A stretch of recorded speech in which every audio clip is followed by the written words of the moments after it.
Hello, everybody. Man, it's been a minute with this crew. Welcome to It's a Long Story, a place where we roll dice, we tell stories, and we create magic. We are here with our awesome friends. Like I said, it's been a couple weeks. It feels like longer. Um, but yeah, we're here with the Unearthed Arcanum. Everybody take a look at your camera, wave, and say hi. Hi. Hi. Hi. My name's Clinton. It's good to see you guys. Nice to meet you. Yeah, welcome. So for those who have no idea who this is, hi. Hello.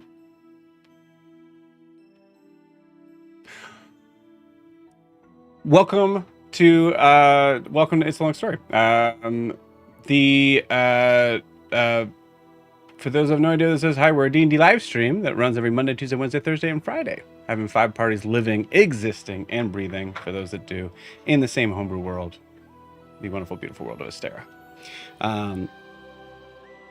Announcements. One cool one. And then one. First cool one is something that I will kind of announce here. I kind of talked about it a little bit yesterday. Star Playing's been kind of like a little sneaky on what they're good with revealing or not, and I think they also want to be just kind of making sure that it's all sort of set in stone before they go. But I think it's going to be awesome and ready to go, so I'm going to talk about it anyways.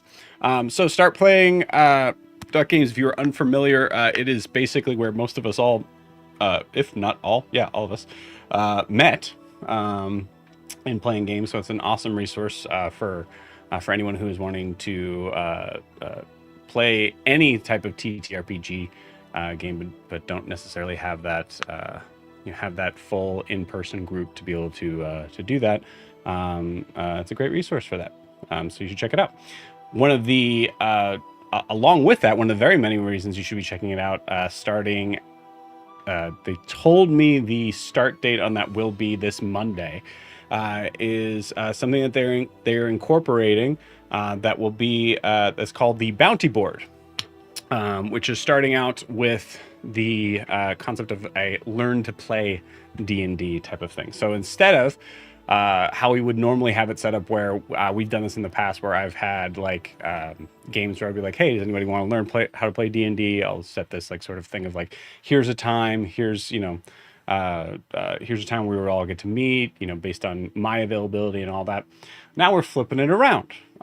So for anyone who is interested in learning how to play D&D, which is kind of the first sort of element of that, you are able to sign up for a bounty. So basically it's a 2-hour session of learning how to be able to play D&D, getting a little bit of the, getting a kind of crash course on understanding all of the rules, and then getting a little bit of like combat and role play sort of style to get into the groove of it. I'm very excited about it because, like I said, it's set up to the players being able to say their availabilities. And if there's multiple players that are joining in that time slot, then someone like me and a couple other, decent amount of other DMs that are given this opportunity, I will be able to look at that bounty board and say, okay, cool, I can do that time. I'm going to take that slot. So it's awesome. I'm really excited about it. It's a really cool idea to be able to give that kind of time to the players instead of vice versa. So I think it's gonna be really cool. And I mean, the main goal of this was to be able to kind of build this out for the kind of learn to play D&D one-shot sort of thing. But if this goes really well, I imagine this will also be something that they might incorporate for one-shot types of things. It's going to be cool. I'm really excited about it. So that will be launching this Monday, November 10th. So please be on the lookout for that. And just in case, I'm not allowed to say it, just don't tell them I told you.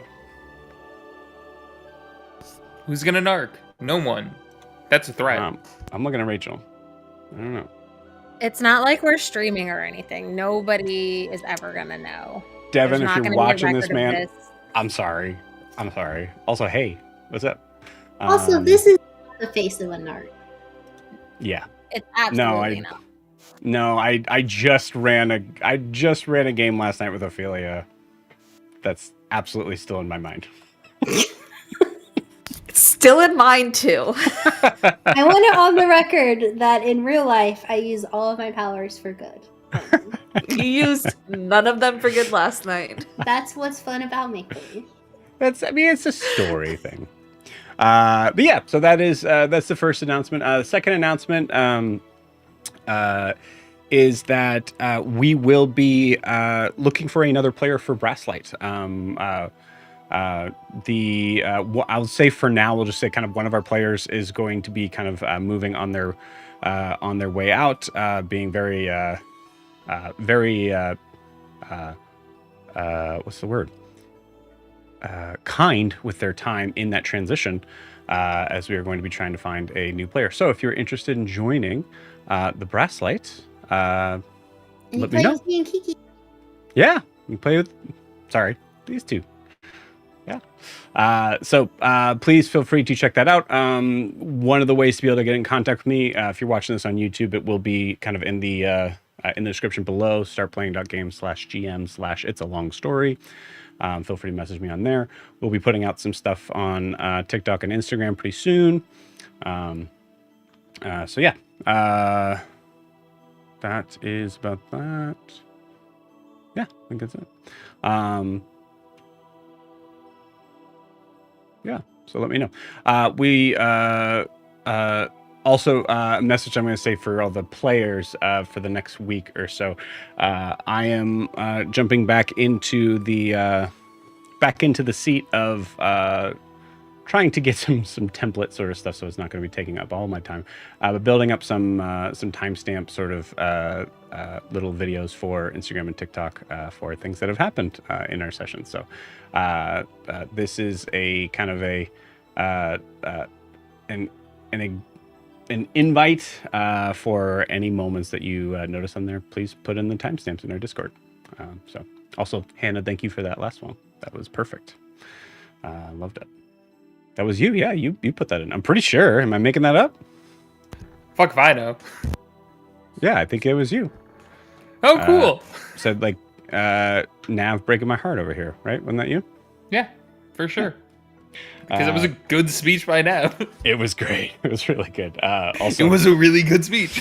It goes into perfect transition into the last piece. If you're wanting to support the channel, the best way to do so is to like and subscribe where you're watching this, whether that is on YouTube or Twitch. But you can also check out our Instagram and TikTok where that video is. Just got posted today, right there at it's a long story _TTRPG. And lastly, this is a live stream, so feel free to jump in and say hi at any point in time, especially if you have something to say about Miri or Bridget's chaos, or something that I'm really excited for IO to be back in Dair's Wharf. I'm really hoping he says something that's just going to offend somebody. I'm excited about it. It's true. That is an IOism. And then I'm excited for Alistair to purposely offend somebody. Yeah, seafood sucks. Seafood sucks. Is that cannibalism for IO? Sucks. He's he's not a fish. tiefling. Cool. All right. So with that, we are all ready to go to jump into tonight's session. But before we do, we need to get a recap of where we left off with the Unearthed Arcanum. So Clinton, please take it away. Many moons ago, in our last session, we finally exited the Feywild as we joined Hadrian through a portal created by the Dormouse. As we walked through the portal, Alistair had several moments of feeling dread and anxiety and stopped the party briefly. Miri wrapped onto Hadrian's leg out of fear. Or was that Bridget? Oh, it was Nope, it was Miri. Okay. It was not fear. It was out of lust and devotion. That too. That was internal monologue. We didn't catch that. Alistair could see the church that they had previously fought before through the doorway that would help them exit. Finally, being frustrated and ready to just go, Bridget went through the door first. Or was it Hadrian still? Oh, it was Hadrian, but with Miri on the leg. And then, man, it's many moons. Miri actually entered just a thigh ahead of Hadrian. Once we finally arrived, there was no immediate danger. Hadrian informed us that he had bought the church and surrounding land, including a graveyard that we had previously visited before. As conversations were happening, Alistair decided to just head out and check on the grave. Bridget came with him. Alistair asked Bridget if she could move earth around, as he had heard some druids could. Bridget said, no, but I'll do you one better. And turned into a gopher? Mole. And proceeded to just dig a giant hole around this grave until she got to the casket itself. We realized Alistair saw several very strong and powerful glyphs on the casket, along with other magical effects. Around this time, Kara, Siobhan, and Hadrian joined us. Siobhan expressed a lot of unhappiness with us just randomly digging up a grave out of nowhere without asking and not explaining what was going on. All fair. Realizing, one, they weren't going to do anything tonight, and two, probably way too much for us to jump into right now, we covered the grave back up. And then as we headed towards the carriage to head towards Hadrian's home for the evening so we could all rest, get ready for our next adventure, we met Marcel, who came running up. Marcel was looking for Eva. Quite very interested in her, both for personal and professional reasons. We discovered that he is a publisher. Trying to get out of his way and really just not wanting to deal with that at the moment, Hadrian ushered everybody into the carriage, and we left the man awkwardly fast walking his way through Dair's Wharf. Once we finally did arrive at the Hadrian's home, we met Brom and Ava herself as they were playing a game of poker in the home, also discussing travel plans. And is it Ava or Eva? Sorry. Eva. There we go. Eva, most recent publication. We learned through the conversation between Brom and Hadrian that Marcel is Eva's publisher and has been more or less stalking Eva recently. We all talk for a while, go over plans, play a little poker along with Brom. We see and hear conversations about a potential relationship between Brom and Eva. We rest, we talk. Siobhan and Maeve go upstairs to get to know each other and rest. Hadrian leaves the rest of us to discuss our future plans, but also mentions that he would really appreciate it if we could get Eva off his hands from some trouble, potentially from a book that was recently published and issues with Hasamal. We agree to bring her along if she wants to join. We make plans to head to Maracaba to check on Gwen's previous employment, as well as other items of note that exist there. As everyone slowly heads off to bed, Alistair, Io, and Gwen have a conversation where Alistair once again shows his issues with relationships and basically begs everyone to make a promise then and there that they will stay with each other forever, since everyone else seems to be leaving us left and right. Gwen immediately agrees. Io dances around it, but just kind of says, sure, whatever you want. And we end the scene as we see the camera drift up and away out of Dair's Wharf and head towards the sands of Maracaba. I'm sure I missed a lot. Anybody? Cool. Well, first and foremost, before we say anything, Clinton, thank you so much. Appreciate it. Please take that point of inspiration. Well deserved. Anything else to add, gang? Miri's gonna march on the roar after she Right, gets that's true. her and Husing get their new war pig. Yes, very important. Certainly not confusing to the new listener jumping in. New, old, all. Anyways. All. It's basically the main. Yeah. It's the main quest. For sure. Yes. And Graham. And Graham. Yeah. But also she now has her, now that she's met Eva, she does have her manuscript for Graham's Assassin that now she wants to get published as well. Perfect. And Bridget set up a fairy circle outside of their house for transport via plant. Nice. Yeah, and that was the same tree too, which is fun. Cool. Alrighty. Yeah, anything else? Oh, Miri wants to know what Bridget's deal is. What's your angle? Fuck if I know. Bridget, just start this scene out and just explaining what Bridget's deal is. Just go full in. You want me? All right. Let me. Cool. All right. I think, unless there's anything else, I believe we are ready to rock and roll. Guys, it's been a minute. I don't even know if you guys are really, I don't even know if you guys are into this anymore. I'm not sure. Do you guys want to play some D&D? Yeah. I'm really glad you said something first. Sorry. Because Because I'm ready to play some D&D. Oh, good. Okay, great.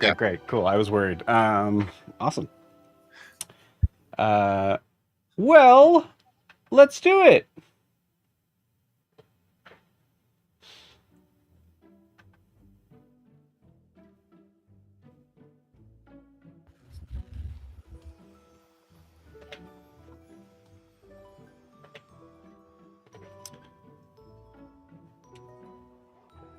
Well, good morning, everyone. As we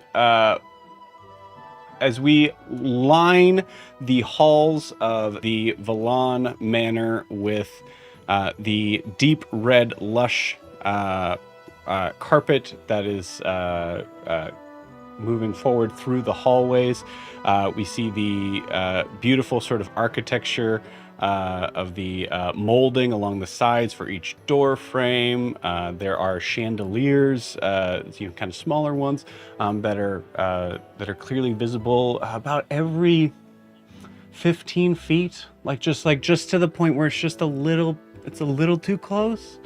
But hey, light's important. And thankfully it is a bright, sunshiny day in the wonderful, amazing, no drama world of the city of Dair's Wharf. As you all are awakening, let's do our classic sort of style. Let's do this. Everybody, go ahead and roll me a d20.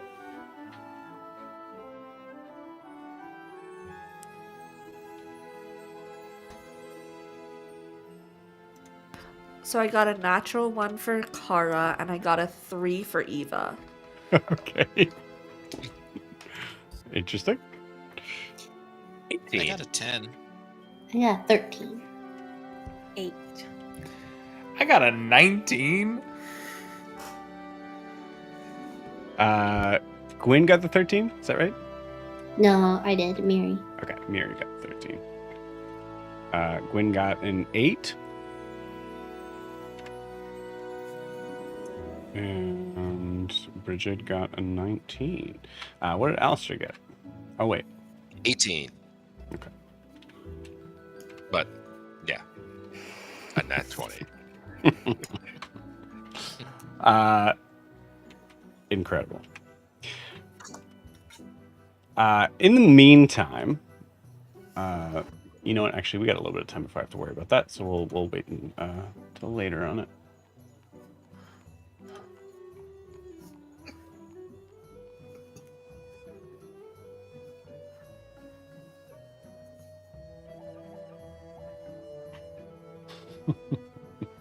Okay. You know what? We'll do it for this.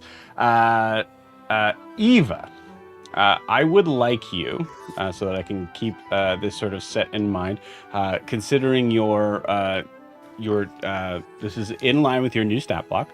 Go ahead and give me a roll me a d20 and add your charisma modifier. I don't trust that dice. I'm gonna use my Eva dice. Okay. 17 plus 6. 23. 23.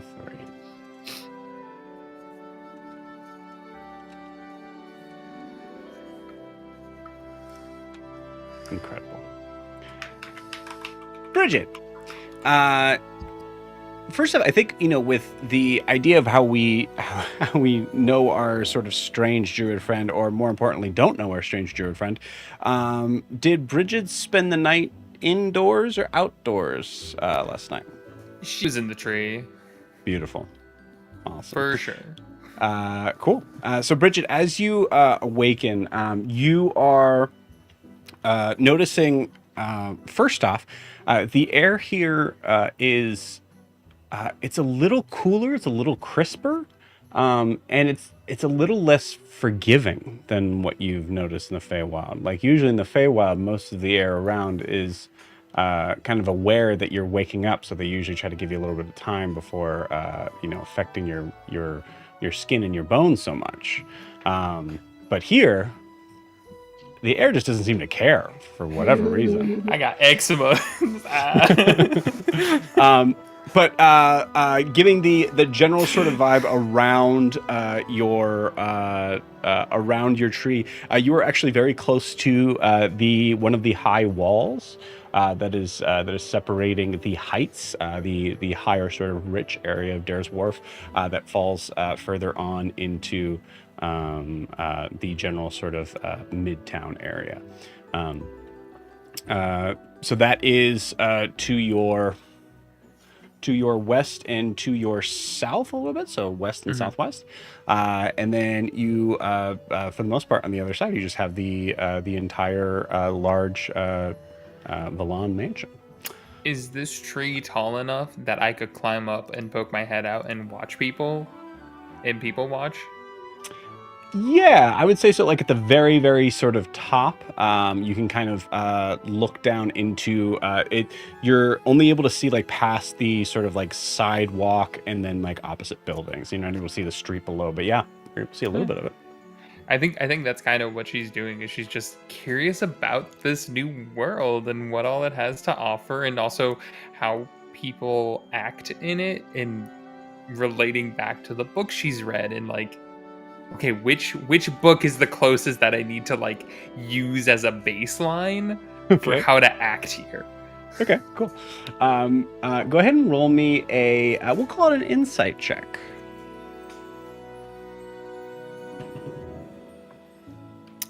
22. With a 22, you see that first off, like your general perception, kind of assuming you've been up for a little bit, you've been spending some time, at least 10 minutes to a half an hour, just sitting at the very, very top of this tree, staring out beyond. You notice that there are a couple of shop windows that seem to have this sort of gleam of something that you have heard of that is familiar. It's been in some sort of places in the Feywild. They call it glass.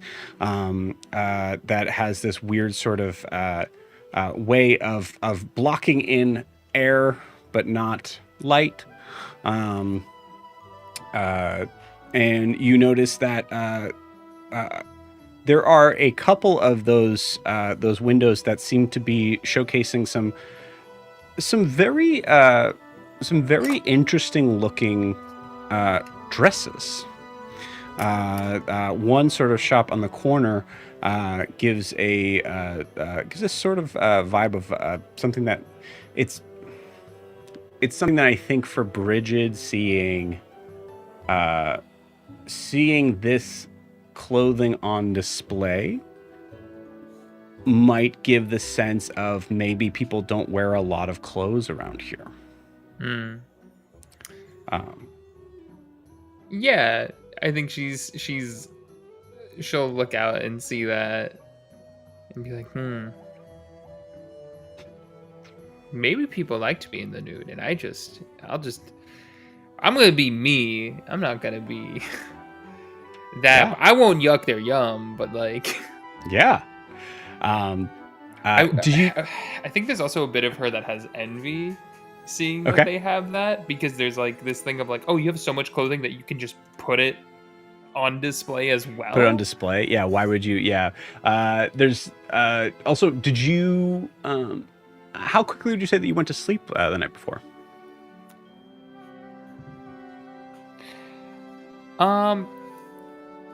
How busy is Dair's Wharf throughout the night?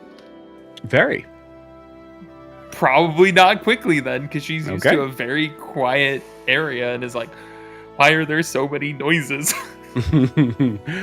Yeah, one of the other things that you noticed in the area is that not only is that shop, kind of available to sort of showcase things, you notice that there was definitely some people that were down below in like on that corner, really kind of showing their clothing, like those specific type of clothing, and being very like very sort of inviting to seem to kind of like be open to conversation, long talks, and then like kind of like even being able to kind of walk away with some of the individuals, particularly like some of the ones that seem to be a lot of males, which is interesting.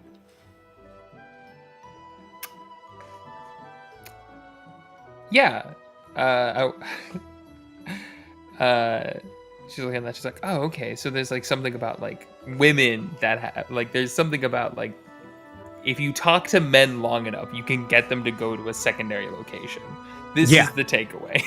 Yeah, there might be a little bit of like, oh, cool. So there's still Fae here. There's still there's some like gender Fae bullshit that's going on here. That's like, well, you also rolled. I will say you also rolled you said it was a 17 or 22. 22 was my 22. insight. Yeah, with a 22, you also noticed that there was definitely a couple of figures out there that were I would say like of some sort of form that seemed to be a little bit like taller, lankier, that would maybe defy the norm, I guess would be what I would say. Okay. So in that regard, it's hard to say whether or not it's gender specific, but it was garnering a lot of more male attention, we'll say. Gotcha. I think at that point, I think I want to make sure I can do this. Yeah. Okay, perfect. She's gonna turn and cast Speak with Plants on the tree. Perfect. And just be like, hey, so why does the air hurt here? What? Don't do it. Do what? You gonna hurt me? No, I healed you. Yeah. Okay. Yeah. And that doesn't mean that you owe me your life or whatever. That's not What? right. Not from the Feywilds. Anyways, I'm trying to understand this place. It's me. It's I'm you? the place. You're in me. You're right. Is this disrespectful? Should I get down? No, this is. I don't. Are you gonna hurt me? I sure hope not. Look, I don't mean to be rude, but it is a question that I think is fair to ask, considering some recent history. Are you okay? Do you need help? I'm fine. I'm just lonely. I mean, a lot of plants are. Can you not talk to the grass? Yeah, but they're they're all grouped together and they don't like me. They say I'm too tall. Well, they're dumb. Don't say that, they're gonna hear you. Okay. Okay. Well, okay. So you say you're lonely.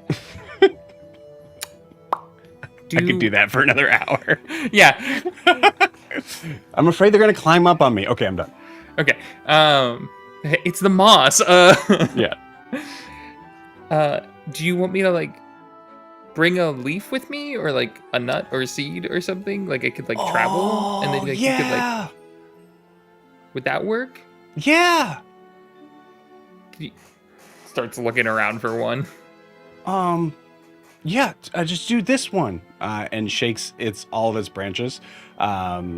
There's no sort of point of direction at all. Bridget, you imagine you've spent some time with plants before. Whenever they try to kind of give a concept of direction, it's always there's no point of the direction. Yeah, they say it and then they don't point anywhere. Yeah. With my passive perception of 25, can I see one? You absolutely can. Yeah. I'll just. You see a little acorn and thing. Yeah. And I'll. Okay. Yeah, you can do that one too. I'm sorry. I just it's one. No, of it's them. fine. I was trying to. But I can bring you with me now, and we can like go on an adventure. Oh. Okay. Yeah. We could do that. Yeah. We could. You could also put me somewhere. Yeah. Do you want to be like somewhere cool? I don't know. Well, I guess like temperature wise, like cool, hot. Yeah. No, that's fine. We're like you said, the air's kind of cold around here. So. Maybe somewhere less cold, a little bit more temperate. Yeah. Oh! I could plant you in a forest, and you'd have lots of friends. You hear this like kind of like long pause. Are you messing with me right now? No. Okay, because that would be quite the coolest thing anyone's ever done for me. I got you. Don't worry. My name's Bridget, by the way. Okay. Hi, Bridget. Hi, Perry. Okay. Starts just climbing down really awkwardly.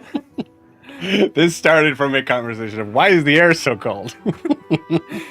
And then I think she's gonna peek around and like look back down the street towards wherever that building was and kind of note it, and then scurry inside to converse about what the heck she just saw. You got it. So it's over the wall. So it's not in the heights. Like you were looking kind of like over the wall down. But yeah, so kind of like, kind of noting where it is once you get assumingly on the other side of that wall, assuming that you're doing that at some point. You kind of get an idea of where that is and you climb down. Cool. And she'll scurry back in towards the library because that's where she wants to be. Awesome. Right. With that, we move to Alistair. Alistair, what have you been spending your evening doing? I think I found a rather large chair, sat in it, crossed my legs as best I could, and began whittling buttons to pass the time. And just there's a lot more time in his day that he doesn't know what to do with. Okay. You have felt little kind of tugs throughout the night, especially when there was moments of more serene sort of quiet, where you felt like tugs as if someone was trying to tap on your shoulder to talk, but it was so light that you could absolutely choose to ignore. I think if it happened a second or third time, I would entertain the idea. Okay. I'll roll to see how many times it happened. Happened twice. Yeah, I think I would.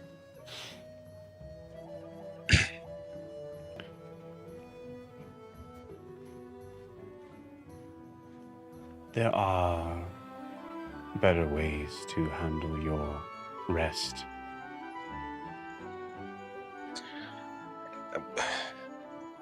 What would you suggest?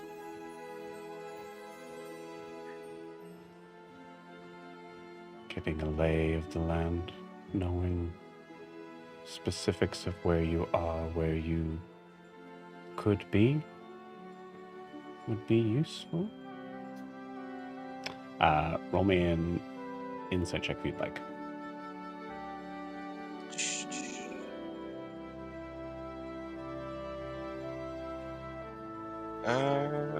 Oh, that's a dirty 20.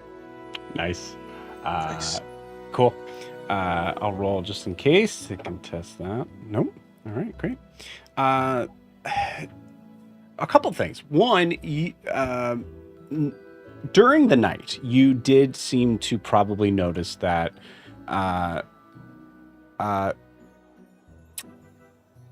something, and I'm going to kind of leave it up to you, but you notice some very like light sort of changes in temperature, in the like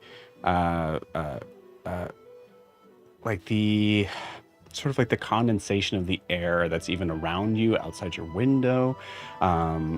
You heard like a couple of like distant sort of thunderstorms that were so far off that they were barely able to be noticed. And with that 20, you get the feeling that it feels like something where someone, where Undalith may be trying to spread themselves out. And with that question, I think you get a hint as to why, trying to figure out exactly where they are.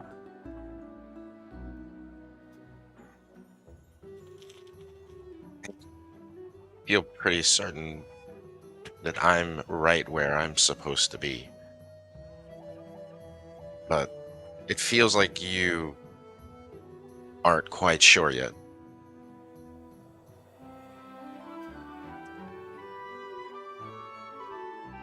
I'm sure of the place.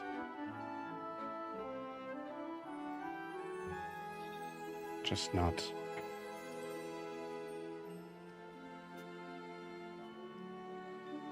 And you just hear kind of a trail off sort of thing, not wanting to finish that statement. After all this time, you've decided you don't want to talk to me anymore.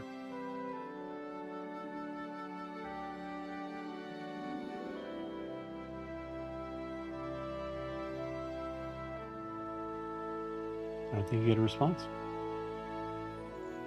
And as you're kind of like sitting waiting, I think there's a moment, Alistair, for the amount of buttons that you're able to make, focused in on just a singular sort of spot on the ground, having like maybe like a little like sort of container to sort of put them in, and not really being aware of the number. Go ahead and roll me a D100.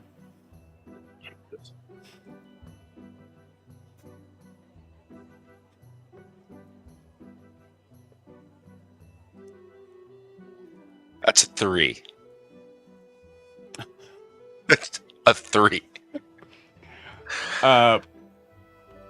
What? Right? What? Yeah, that's a 3. Okay. They're really good. They're really detailed. They're very intricate. Yeah. The designs are. Okay, no, I've been there before. I know what this is. You did have enough materials for 100 of these buttons easily. But you notice every time you put one of them down, you started to carve kind of something new, better, like each time, and you kept going back to the one that you had before to make sure that they matched up. So by the time you finish that third one, and I'll say you're on the fourth, you're like starting to kind of carve the fourth out, is when you start to notice that there is light outside the window. 3. This It's is incredible. I was too busy wondering where you went, but at least we accomplished this much, right? I wonder where everyone is. And I just kind of pocket the 3 buttons and stand up. Mm-hmm. And leave the shavings all on the floor. Beautiful. And just start looking around. Yeah, I think I will go stand in front of the door where Gwen slept, and just stand there awkwardly waiting for her to open, so I can be like, "Oh, hey." Beautiful. Great. I will say I'm going to take a chance here right now. You hear that door. Is everybody? Hold on. 1, 2, 3, 4, 5, 6. Okay, great. You do hear that door open. Hey. And you see Miri kind of peeking out. Oh. Hi. Good morning. I'm sorry. Are you sleeping in Gwen's room? Well, me and Houston are sleeping in Houston's quarters. I really thought a good night's sleep would have fixed. How are you doing? Good. Me and Houston are just drawing up plans for the new war peg. Also, no reason. Do you know where Bridget is? Bridget is the... Yes, she got it. No, I do not know. Do you need something from her? Me and Houston are spying on her at the moment. Once we find her. Houston thought it was a good idea. Houston told you that it would be a good idea. Yeah, he doesn't know what her angle is. So. Oh, that. I think she's just looking for something new. Don't you think that's suspicious? And don't you think that maybe she's probably one of Graham's assassins? Right. Graham. I would kill her, but I need to know if she's working alone. Well, I don't want to presume to tell you and Houston how to do your job, but if Bridget remains alive, then she's much more valuable for whatever it is we need to do. Like reveal Graham's ultimate plot? Yes. You do realize that Graham could be sorry. He could apologize for the whole situation, and then would that be enough to maybe end this issue with Graham? One time a ribbon came off my dream hammer and Graham found it and he used it as a shoelace. It's known far and wide as the Great Desecration. Do you think a being like that has an ounce of remorse in his soul.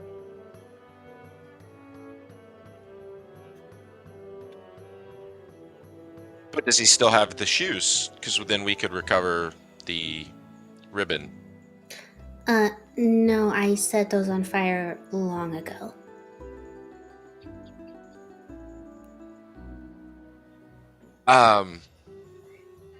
Okay. I just, a great exercise, I think that we can. What do you think Graham could do to make up for all of the terrible things that he has done? Face me on the field of battle. Mm-hmm. And of course, if he And then when I bested him, to do the honorable thing and give me his head. His hat. Head. I really was just hoping that by head you meant like a hat. No, his head. Like, I want to be able to cut it off and display it on You want to be Warped, which is why we need to get to the roar, because no. Well, so here's where I'm going to draw the line. I want to support you, Miri, and I will, because it is important to you. I'm not going to stop looking for. Can you swear the oath now, or I need you to bend the knee. So.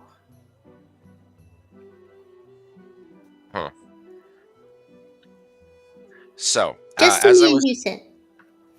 As I was saying, I want to support you because it's important. I'm going to continue looking for alternatives to you getting Graham's head, but we did agree and promise to go to Maracaba first.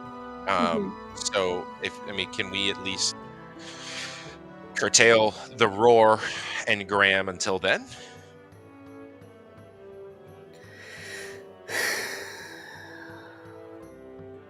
Yeah, but I want you to look into whether we can send. If I get enough evidence, can we send Bridget's head back to the Feywild to Graham? I promise you that we can have this discussion when Bridget is no longer beneficial to our plans. Okay.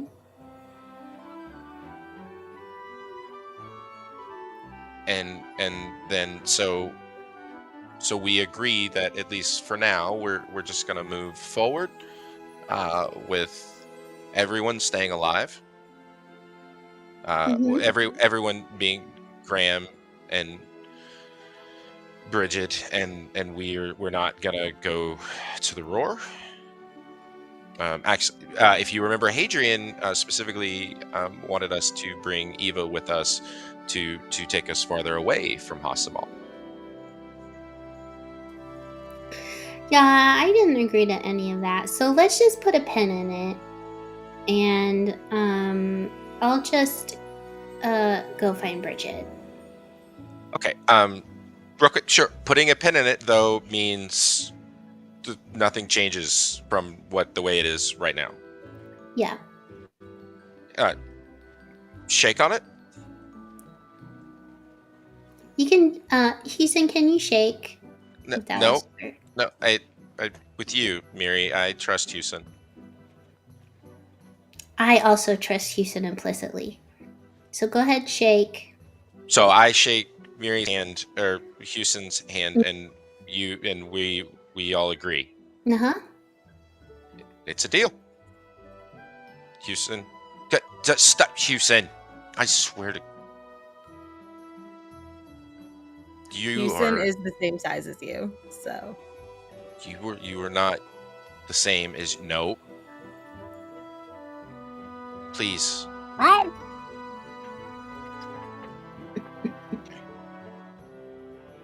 Please don't hurt Bridget.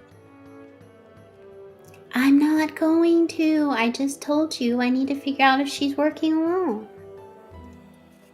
Okay. How is Graham really that terrible? Yes. I mean, you said it's shoelace, Yeah. or a ribbon, and the pudding incident. Mm-hmm. These sound like minor inconvenience. I'm just curious. Has Graham killed people? Probably. But you don't know. I haven't proven it yet. Okay. Yep. What's going on? Is Gwen in there with you? With me? Yes, Miri. No. No.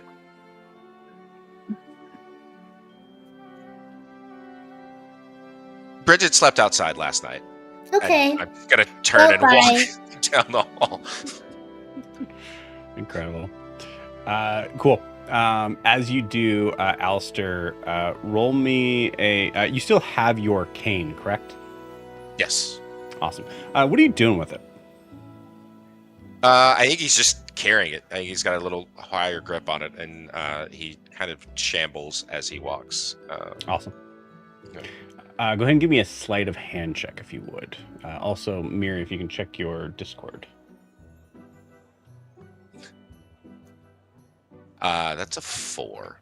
Oh, thank you. Cool.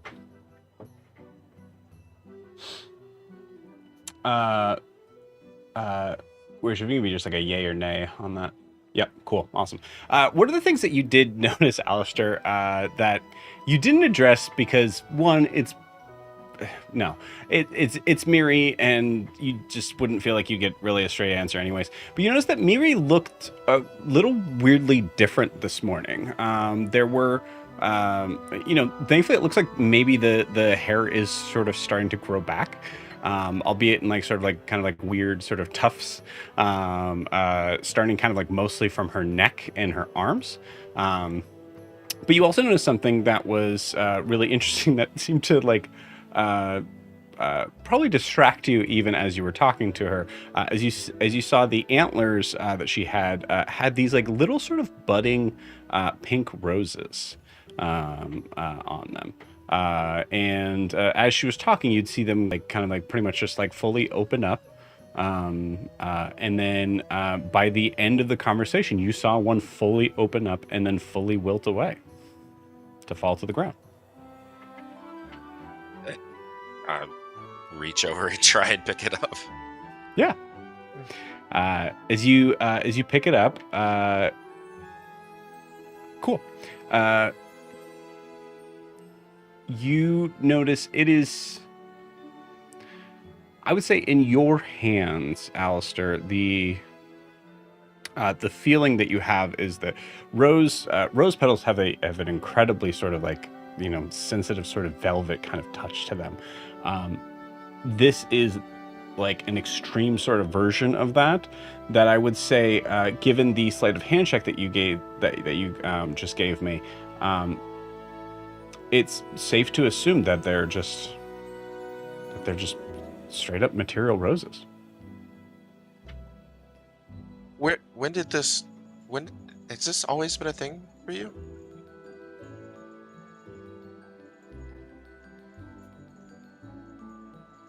What? The flowers on the antler. Is this I've never noticed, or is this new here to the material plane? No, they're not new. So this has happened before. So you're aware of this? Yep, always been there. Well, not always. Yeah. Why? Why? Just why do you have flowers growing from your antlers? Hi, I'm Miri.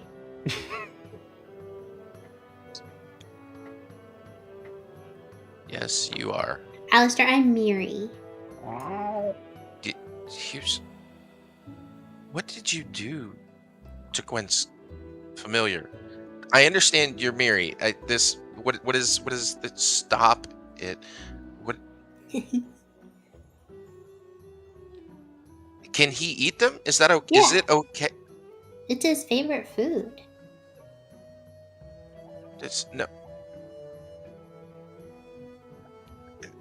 No, it's his favorite food. So there's Yeah, the inside of Houston is mostly my antler flowers. we should come up with a different name for that. I'm not. Ow. Is he getting sick? Should he eat these? Those are happy noises. Alistair, that's Houston. Yeah, I'm. So only do it 5 times before someone throws the next card up. Yeah. Okay, it's she's out. Bridget is outside. You should go. All right, Houston, let's go spy.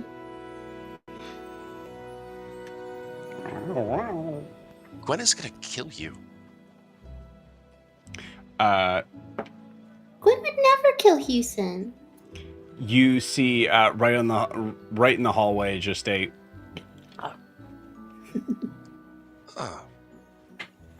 Houston, And then that was just- weird. Let's go. tail full up in the air. Just goes and walks off down the hallway. Alistair.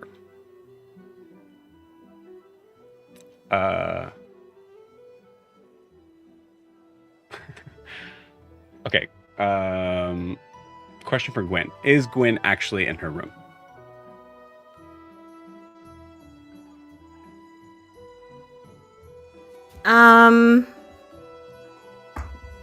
No.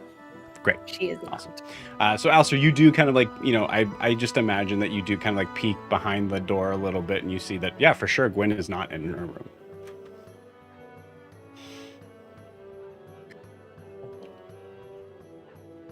I mean, she would not. She would have just left. She's here somewhere.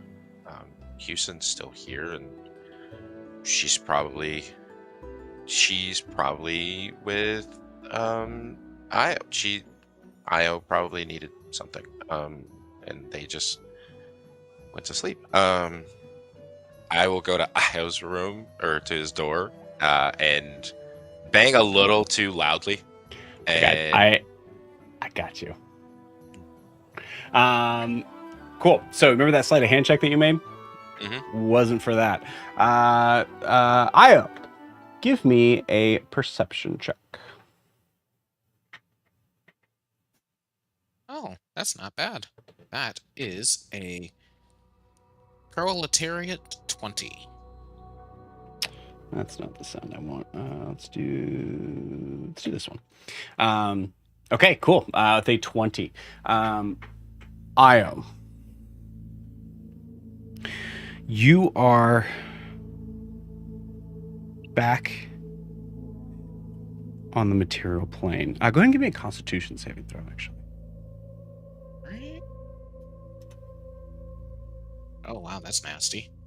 That is a 11. Okay.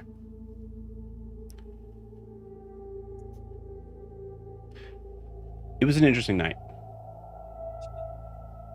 Kind of fun. But then the door closed. And besides Callisto, you're alone.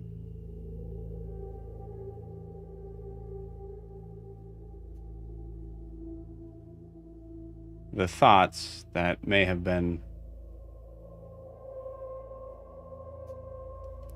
buried down in the concept of,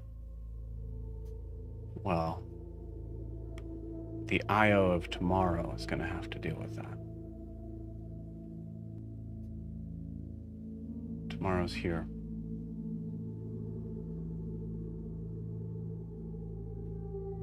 We cut to a moment of Io in bed.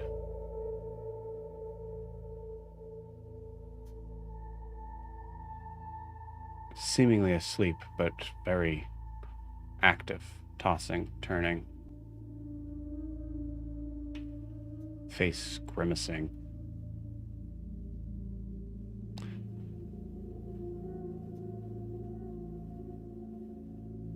We see the center eye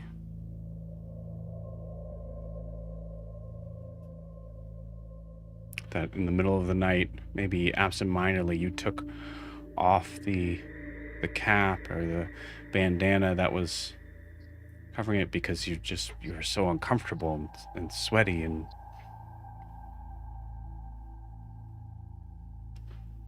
that eye opens.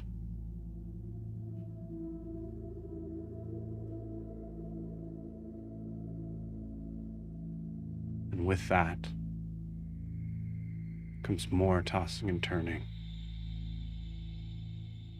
Mumbles. Groans.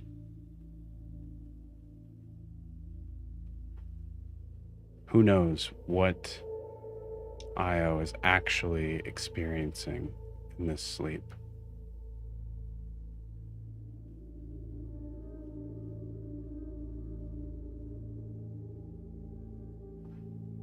But you awaken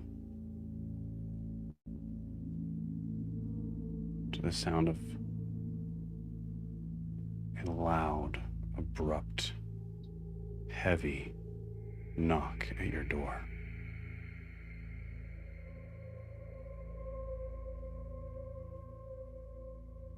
You look around, you see Callisto is still in a meditative state, hanging upside down in the closet rod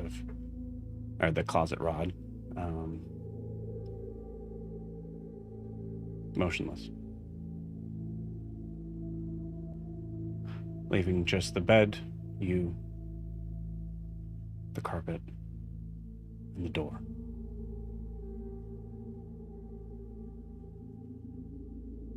What do you do? I think the first thing Io does when he's kind of coming to in the darkness, he finds that his tentacles, like for one, his tail and his hair tentacles have all kind of found themselves stuck to various different parts of the bed and everything. So he's taking that time to kind of detangle, and that way is kind of his way of, in a very tactile sense, getting a feel of the waking world again. And think he's still somewhat trying to cling on to whatever he might have been dreaming about or restless about, but if he can't quite get it, he gets a little worried about it. But then he's also kind of thinking, with hearing the knocking, it's like, what's up? Give me a perception check. Okay. That is a 9. The metal frame of the bed feels cold. The wallpaper thin, scratchy. Blankets soft, comfortable. You do see that your skin seems to be a little bit more clammy than normal. Perhaps you're coming down with something. As you ask that, who is it? There is no answer. However, you do see under the door puddle is starting to form.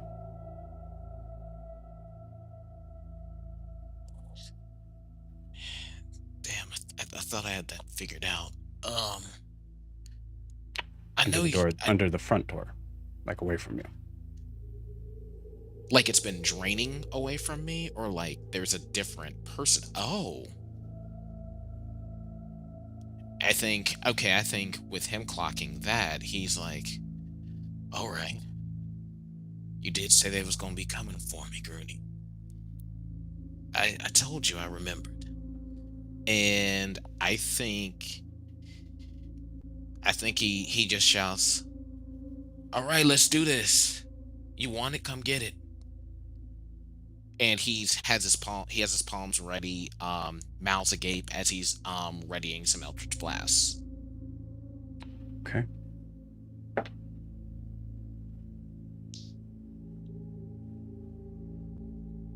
The door bangs again, this time heavier, to the point of not being able to tell whether it's knocking or testing the strength of the door before making a more violent entrance.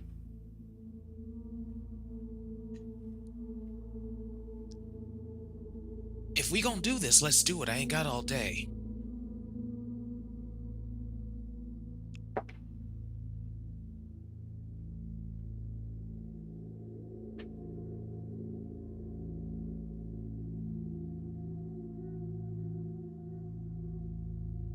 No more sound.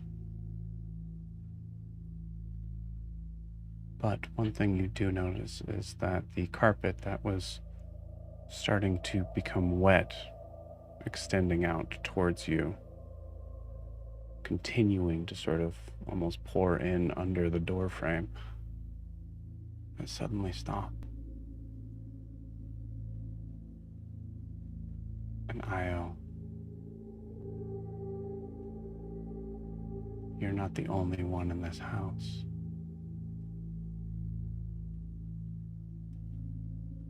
Your friends are here too. Maybe it's going for them.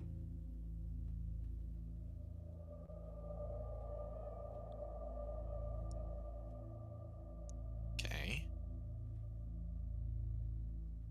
With that, he's going to use his telekinetic mage hand to open the door, and first thing he's gonna do, he's gonna fire if that's someone who looks hostile in any way towards him. But then he's also gonna make his way out to find everybody else. If he Don't let me know what you're gonna do first. Okay. First thing he's gonna do, open the door, telekinetically. Okay. Then he's gonna basically kind of inch out slowly, like he's gonna leave. We'll start there. You open the door telekinetically. There's a shadow, looming tall, half in the doorframe, half not. You see a glistening blue eye on the side of its face, as it seems to be ducking into the doorway, looking at you. What do you do now? Grunlatla, is that you? See the water start to pool up again.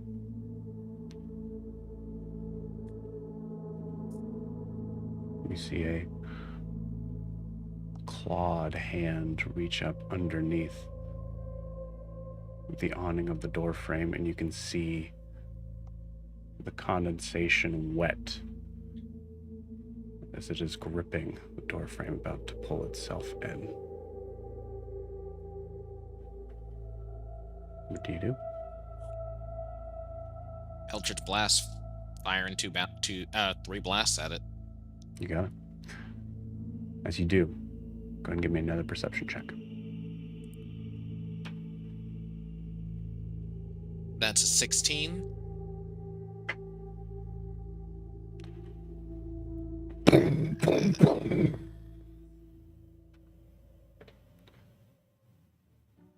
You wake up.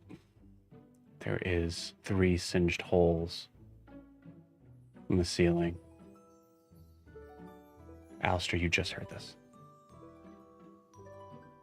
Up, bang, like cane into like the door frame where it's weakest and force it open.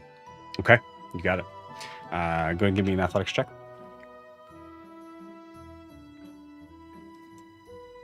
I imagine Io would have locked the door, considering the night before.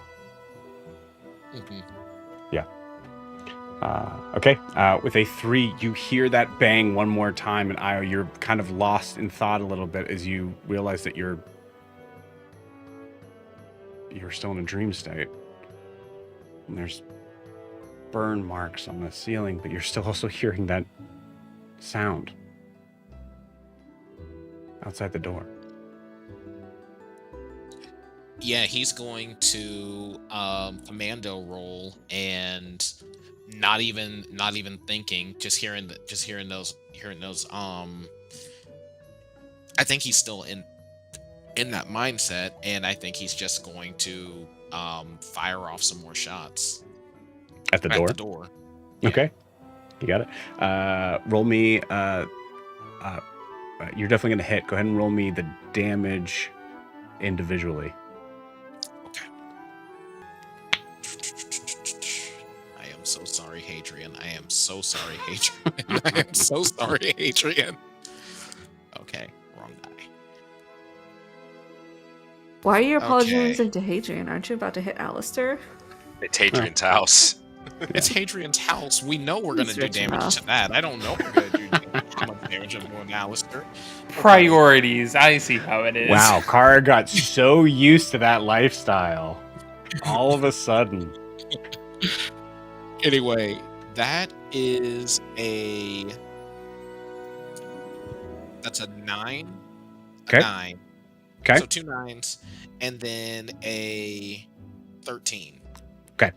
All focused in on the same spot. Yes. You got it. The last one, go ahead and give me an attack roll as you burst through the door. All right. 29. Oh, Disadvantage. hell yeah. Okay, with disadvantage. That is a 23. That still hits. Oof. Alistair, you get knocked back. That forced movement kind of knocking you back into the wall. I'm going to say we are going to give another perception check for everybody who has not woken up yet. So that's Eva and Gwyn, I think, and Kara. I mean, When rolled a 0. I rolled a. Well, what's my bonuses? Okay, so I Gwyn rolled rolled a 0? a 8 for Kara. 2. And I have a -2. No. 6 for Kara. Okay. And a 10 for Eva. Okay. Cool. All right. It's a big house. Nah. Yeah, Alistair, you get slammed to the back. Io, you are, as you're kind of coming to, you see the like deep green eyes that are definitely not blue.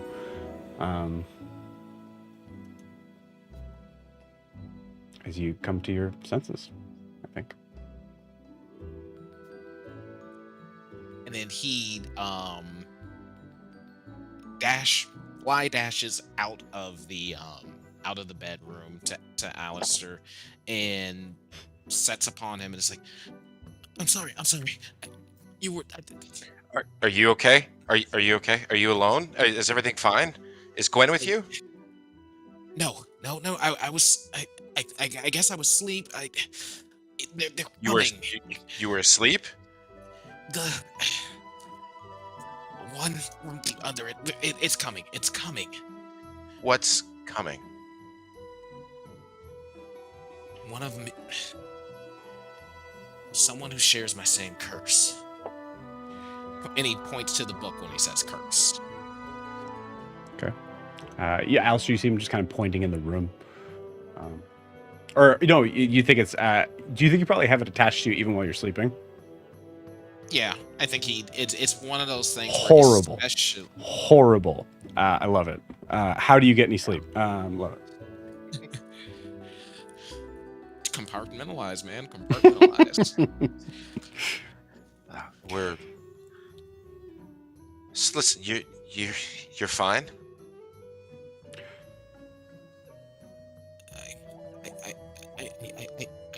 I guess so. Good morning. As you see, kind of rounding the corner is Gerald, I believe. I'm forgetting the name. I'm pretty sure it's Gerald. Someone remind me if it's not. Gerald, I'm sorry. We can fix this. It's Gerard. No, that's the librarian. Librarian's Yeah. Gerard. This is the caretaker, the butler. Okay. They're not both Gerard, are they? One's Gerard and one's Gerald. I do think you're Yeah, right. I Joe. think one's It's Gerald. Because I Gerard, did I forget to think put my notes I think Gerard is the librarian. Yeah. So anyway, so you see the halfling man kind of come over, kind of like roundabout. You see like there's kind of a moment where he actually is running with his feet and like kind of slips on the carpet a little bit as he's making that quick turn. Is everything? Everything's fine. Oh dear. I can help. I can mend. He can mend too. We can fix it. We?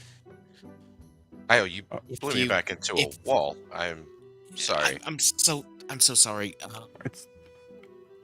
It's quite you all need- right. you need It's only things that I need to take care of. Everyone is okay. Everyone's fine. I- Can Io floats his headscarf over to him, and then he's furiously patting at Alistair's wound, saying, "We can patch this up, man. don't. Sorry, I wish I could It's heal. fine. I wish I could heal. It's. I can't. Calm down. Okay. Hey, Yeah. I need you to relax. No, you're right. Clearly, our perimeter hasn't been breached yet, so we aren't in any immediate danger. And losing control of my emotions is not a good situation to be in.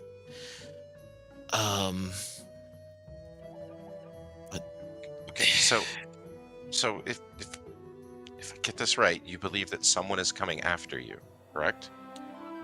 It's a fact. That is going to happen. And you guys, if we shove this under the rug, you guys and probably everyone else I love are in danger. So it's not an option. This is something that we have to handle. I have to handle. Okay. You won't be handling this alone. And I know. We have been in perpetual danger for months, and we've gotten through it because we have stayed together. Of course. I'm not saying that we're not going to stay together. I'm just saying, you remember what happened with that orc guy. It goes against probably a lot of our morals, but it's going to be one of those things where choices are going to have to be made, and we're going to have to be ready to make them. Morals bend all the time. I know.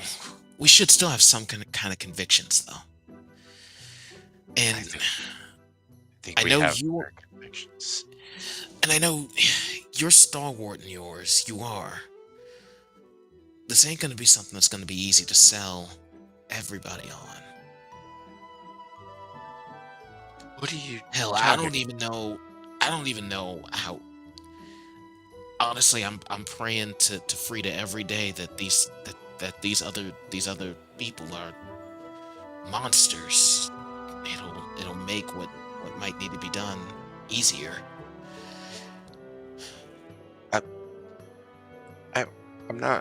We're not. Yes, And you were both sort of startled by this very weirdly kind of high-pitched scream from Gerald in the room.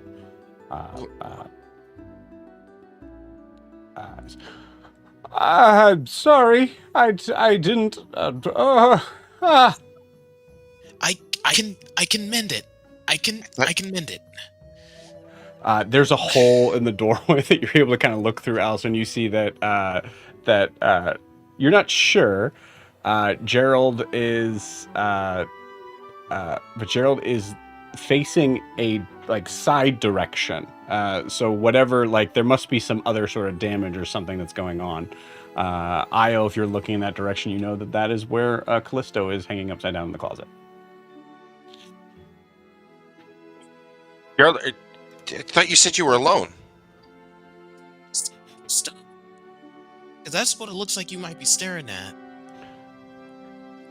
Yeah, it just frightened me is all. Sorry.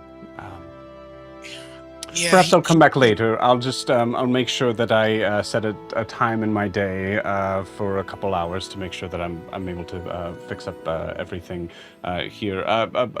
Good day. Breakfast is downstairs, and you see him just kind of waddle off.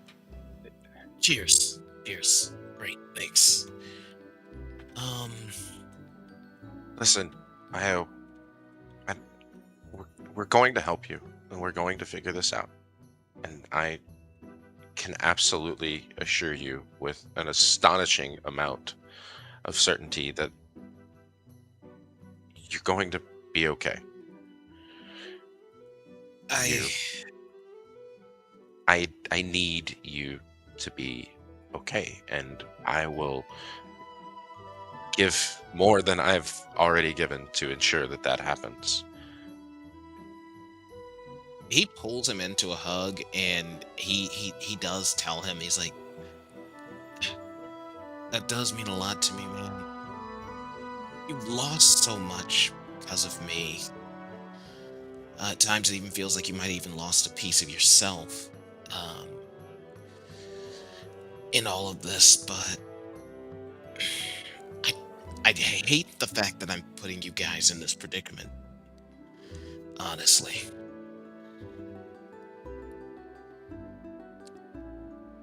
You're committing the sin of knowing me, and that could cost you more than you know.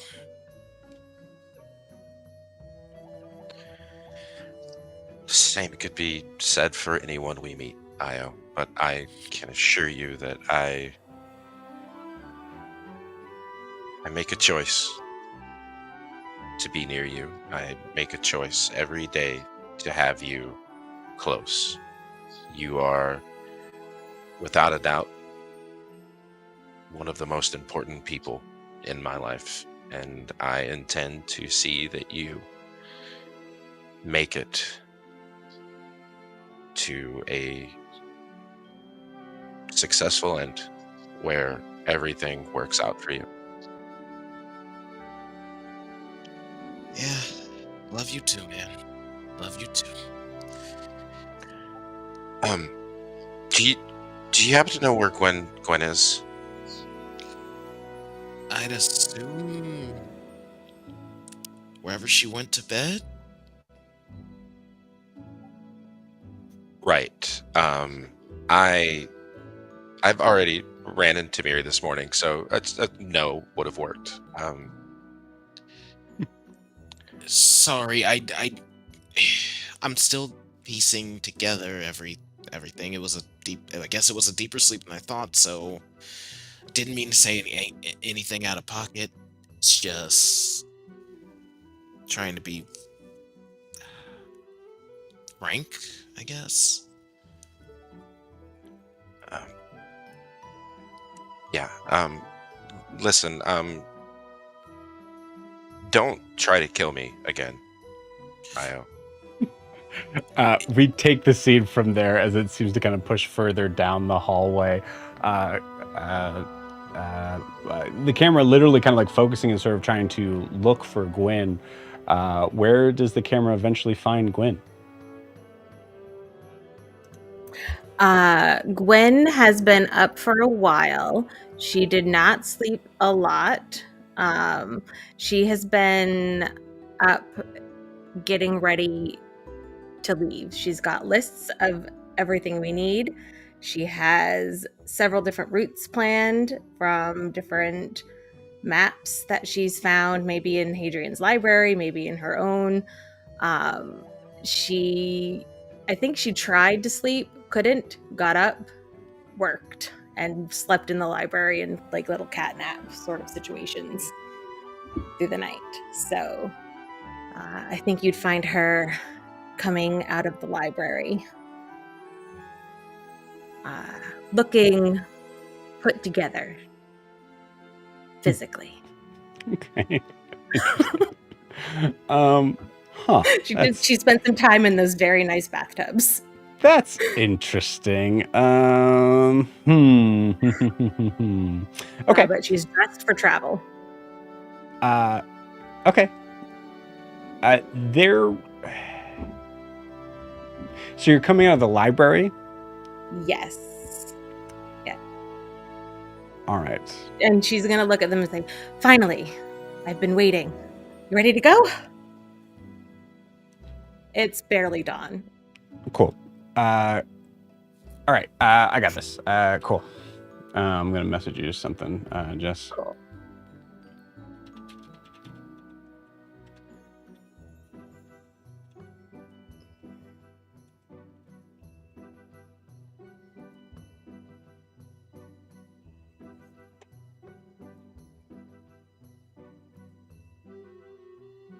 Okay. That's fine. Your call, Kiki. Whatever you guys want to do, I can Okay, be wherever cool. you need me. I like the first one. We're gonna stick with what we're. Yeah. Cool. Yeah. So Gwen, you come out. You 'cause there's a staircase. So like you're kind of like making your way. I'll say that you've been making your way there for a little bit. So you're seeing Alistair and Io in the hallway. I imagine Alistair's still probably sitting down back to the wall. Why are you sitting? We have places to be. Totally does not even notice the door. What? Where you weren't in your room? No, I've been up for hours. Like, it's time to go, right? We got to get our stuff. We're on the road. I have to let Monty know we're coming. We've got this. You've been up for hours? Well, you know. I was working on a scroll for Miri. I was working on lists of stuff we need to do. Okay. Looking at maps. I could have helped you. I was downstairs. You looked like you were very involved in your buttons. I didn't want to intrude. I think I probably carved 100 by just passing time. Next time. You could have interrupted. Wait, what Yes. happened to Io's door? I'm so happy to see you. He had a bad dream. That's Yeah, the I gist get of it.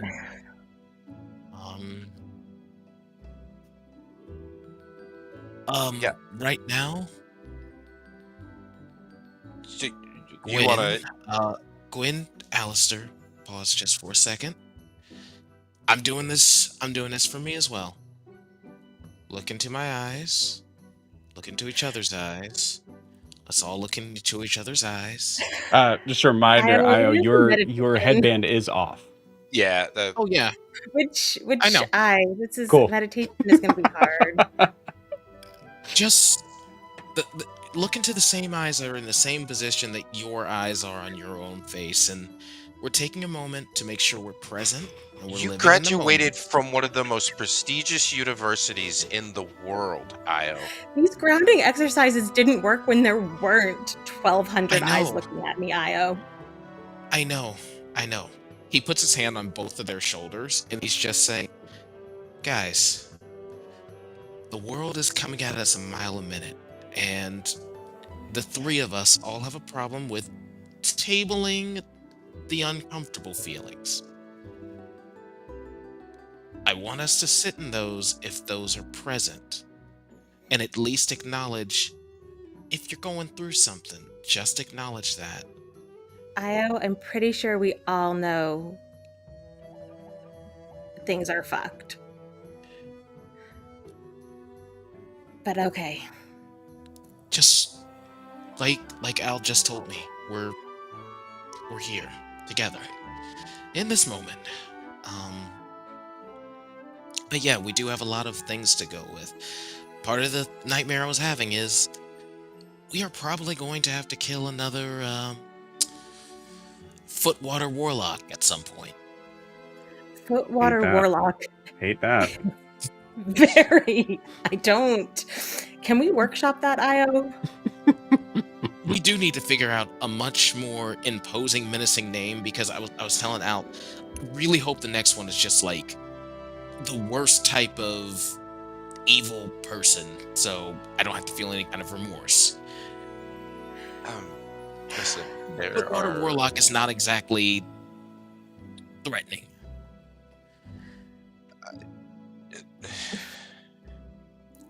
We will cross that bridge when we come to it, but let me just...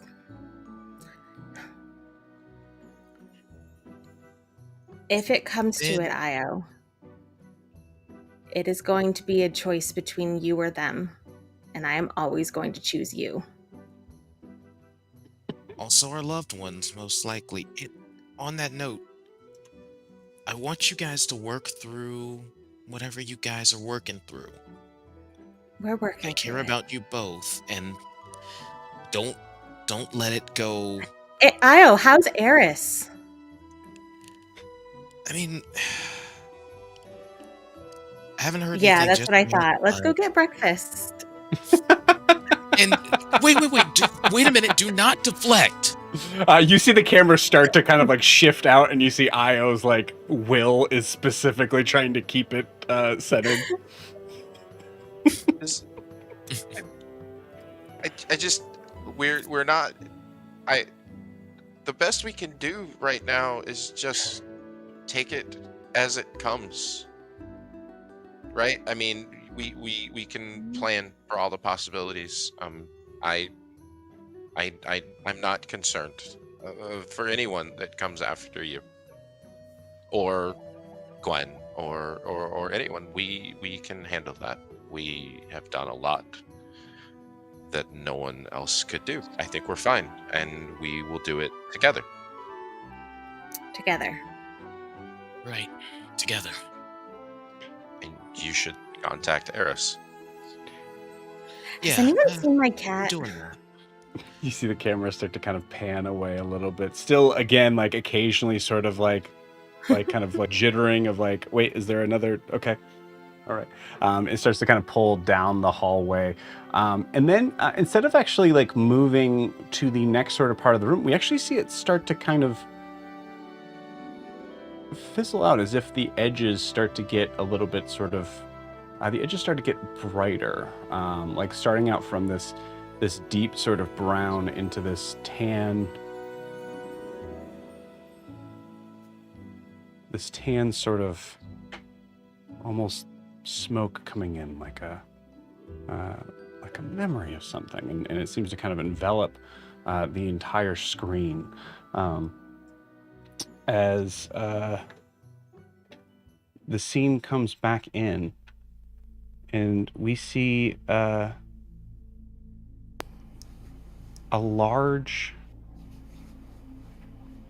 busy, open street.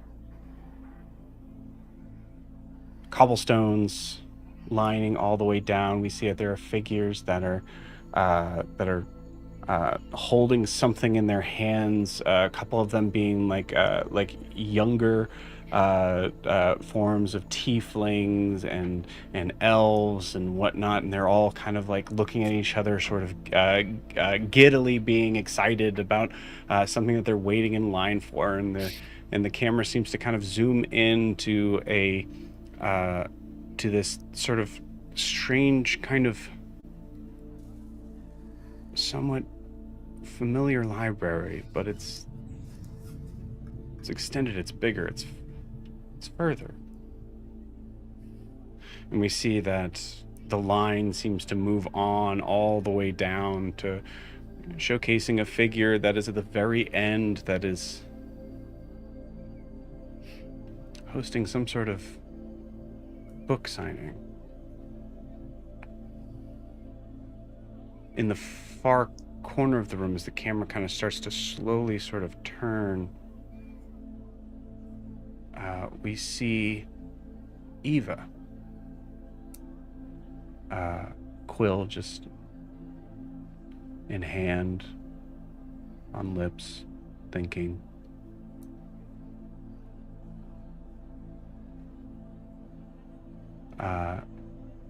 Eva, what state do you look like you're in right now? I think she looks quite disheveled. Like her hair is not pinned up or anything. It's kind of just down in a big. She has a lot of hair that you couldn't tell when it was all pinned up. She's sitting awkwardly in the chair, dressed just a little disheveled. She looks like a bit of a wreck, lost in her own mind. And I think it looks like she's shifting in and out of her mind as she's writing. Beautiful. You see in the scene, sort of off to the center, there is a figure that kind of comes in from the peripheral, a rather noble, sort of like distinguished looking elven figure that is sort of stepping into frame, and we see the faces that is moving past, sort of walking towards the woman at the far end that is signing the books. Then there's a sudden sort of moment that the figure turns around, notices you. Hello. Hello. And you are? I believe my name is Lucas Straightened, and I haven't seen you in this library before. Well, there's opportunities for new authors everywhere. You'll see much more of me here. How exciting. Are you here for the signing? I am the star of the show.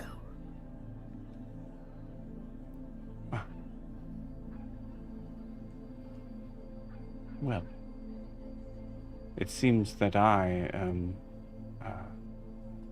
here for you. As is the other dozen patrons. Did I cut in line? I think you're here for more than ink and parchment. What gave it away? You see him like pressing the table down with his fingers, is kind of extending out. Eva, at this moment, you recognize that as you look down at his hands, you see that they're a little too long.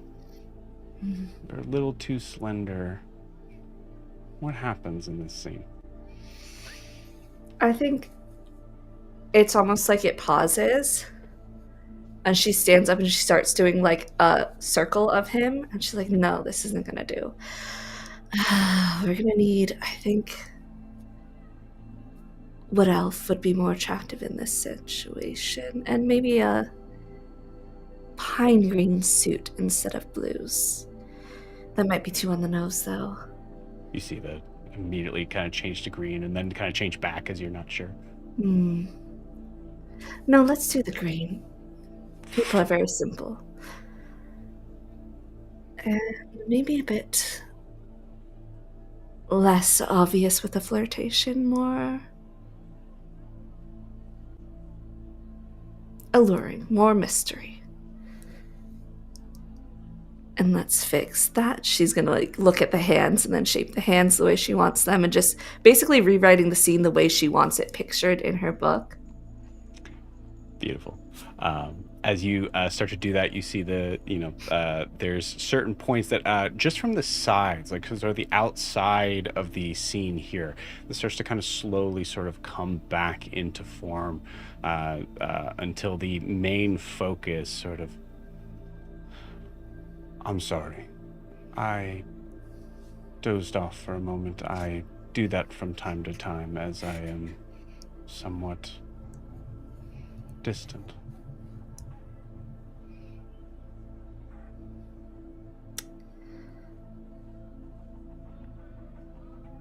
Did you come here with a proposition, Mr. Drayton?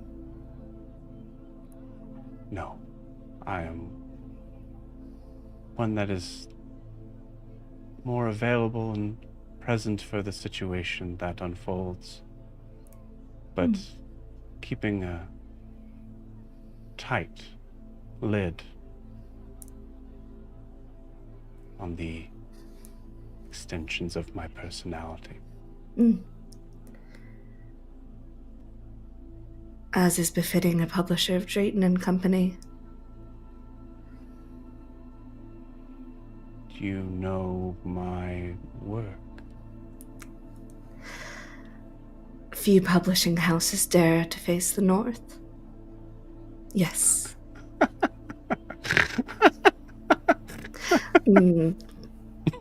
We're gonna fix that laugh. Incredible. Bridget, give me a perception check. There's another sort of freeze frame as he's like in the worst position. Yeah. 22. 22. Cool.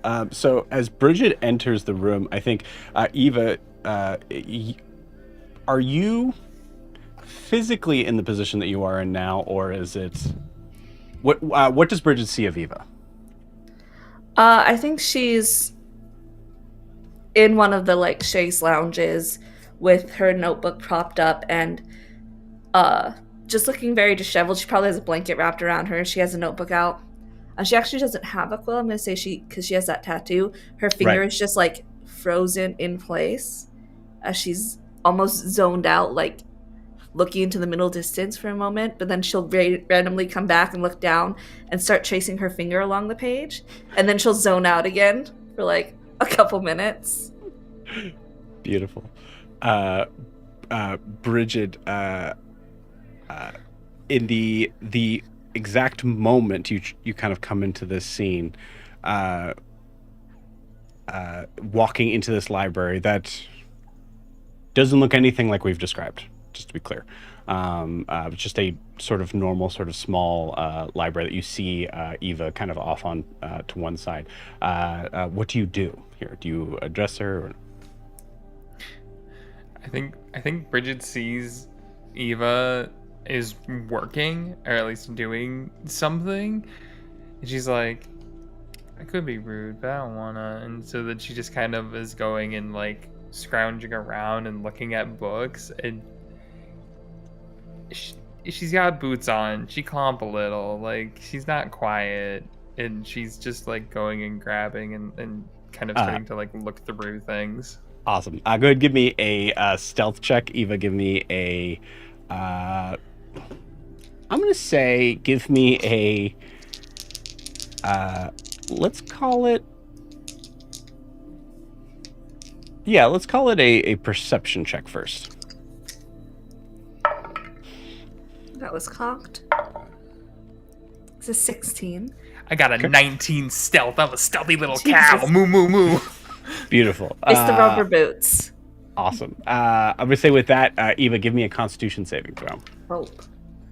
Con save. 14. 14. Okay, cool. With a 14, you hear this like sort of moment of like this sort of distant kind of clomping, and a thought comes to your mind. Is there enough characters in this scene to work?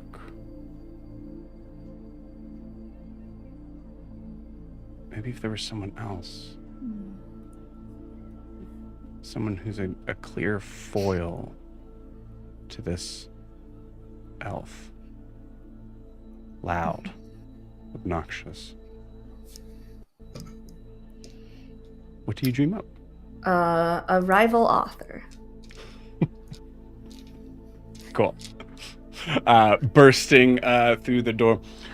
I say, this is a library, not a bookstore. I don't understand why this signing would have to take place here. Also, You wouldn't understand much of anything, Sigmund, if you ever sold a book. excuse me, I am Sigmund, and there's a pause. Read. Read. And I am a very well-known author, especially to my readers. I don't appreciate this display of who is it down there? Margot Lavelle. And we see the camera start to kind of like scoop down in quick to this figure. Eva, could you describe Margot, but stop about here. Just the top of the head. I'm sorry. From here. Okay. Describe Margot, but Margot is wearing a mushroom cap head. Okay. She. Trying to see if I wrote what her description was already. Doesn't matter.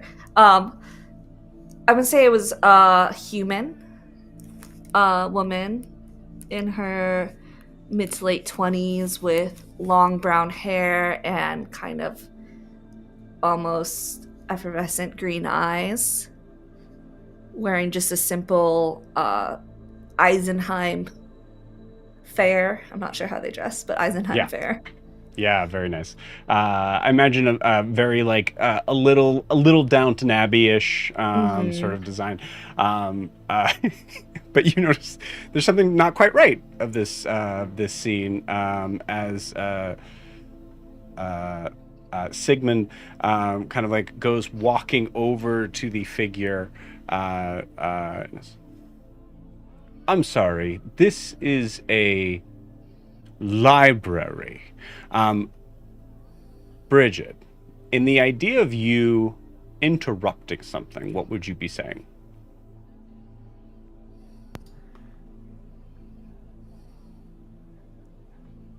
I know there's the joke, and I will choose to refrain from the interrupting cow joke.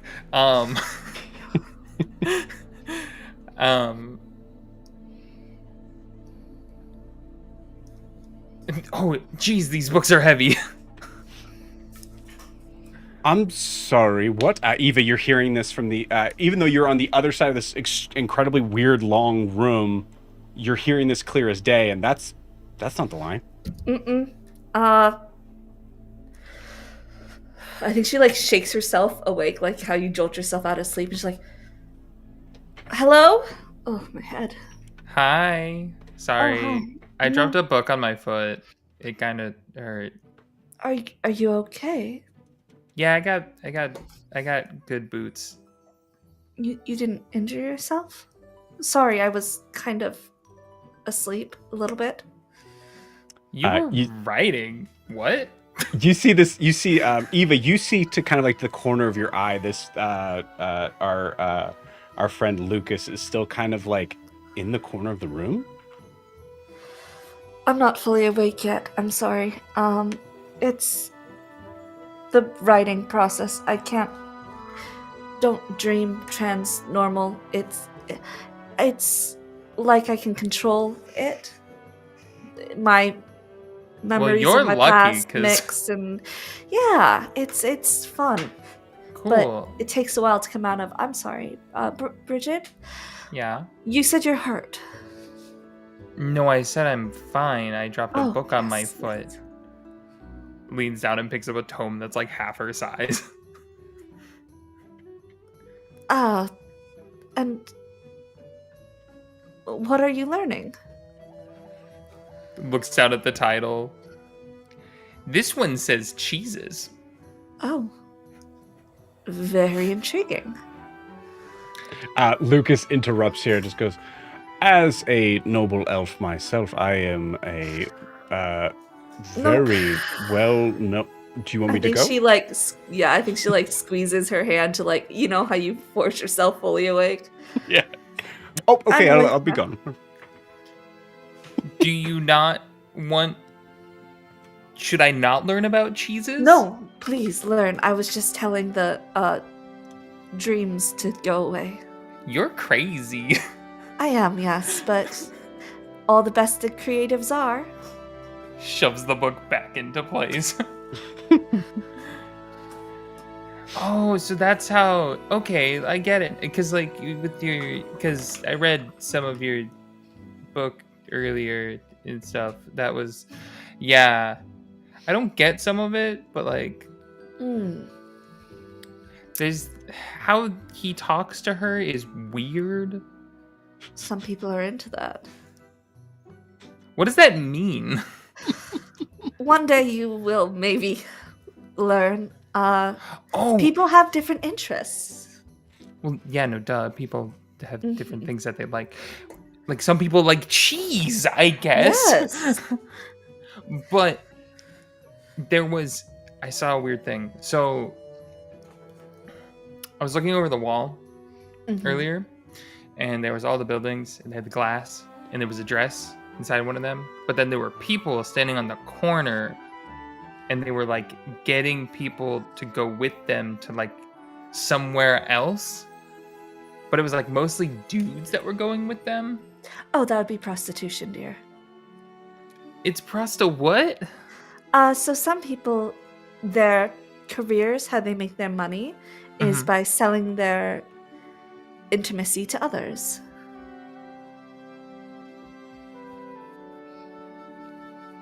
And people are into that? I guess guys were into that. There were a lot of dudes that were going for that. A lot of dudes can't get it normally, so they have to buy it.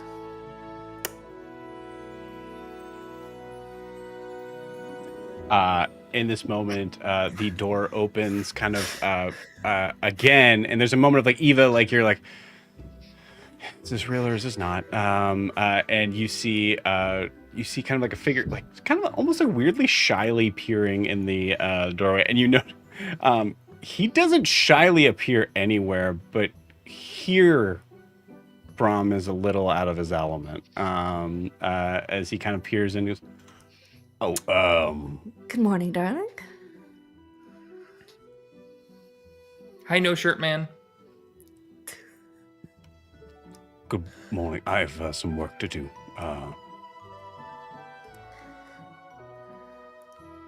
I imagine you guys had a conversation last night.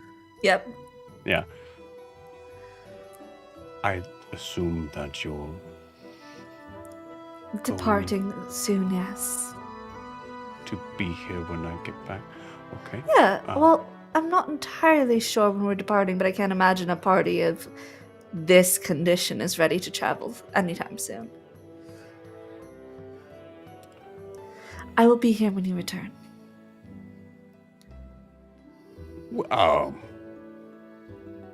You know, it's been fun either way. It has. And I will see you later.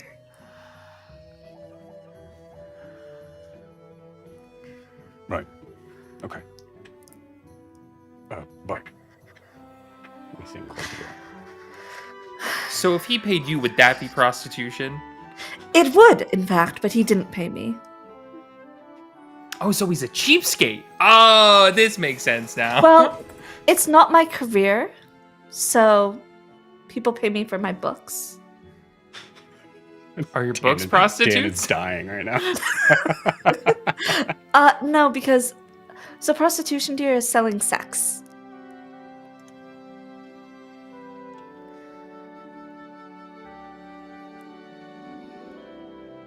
What is sex? Oh God. What? The door opens once again, and Eva's like, you know, like both of you, come on, like this is. I think Bridge is like, I was just about to find out. And there's a moment where there is a deep shadow that appears on the ground as a fuzzy white foot steps into the library. Miri. There she is. Fuck. What do you do? I look back at Houston and say, casual.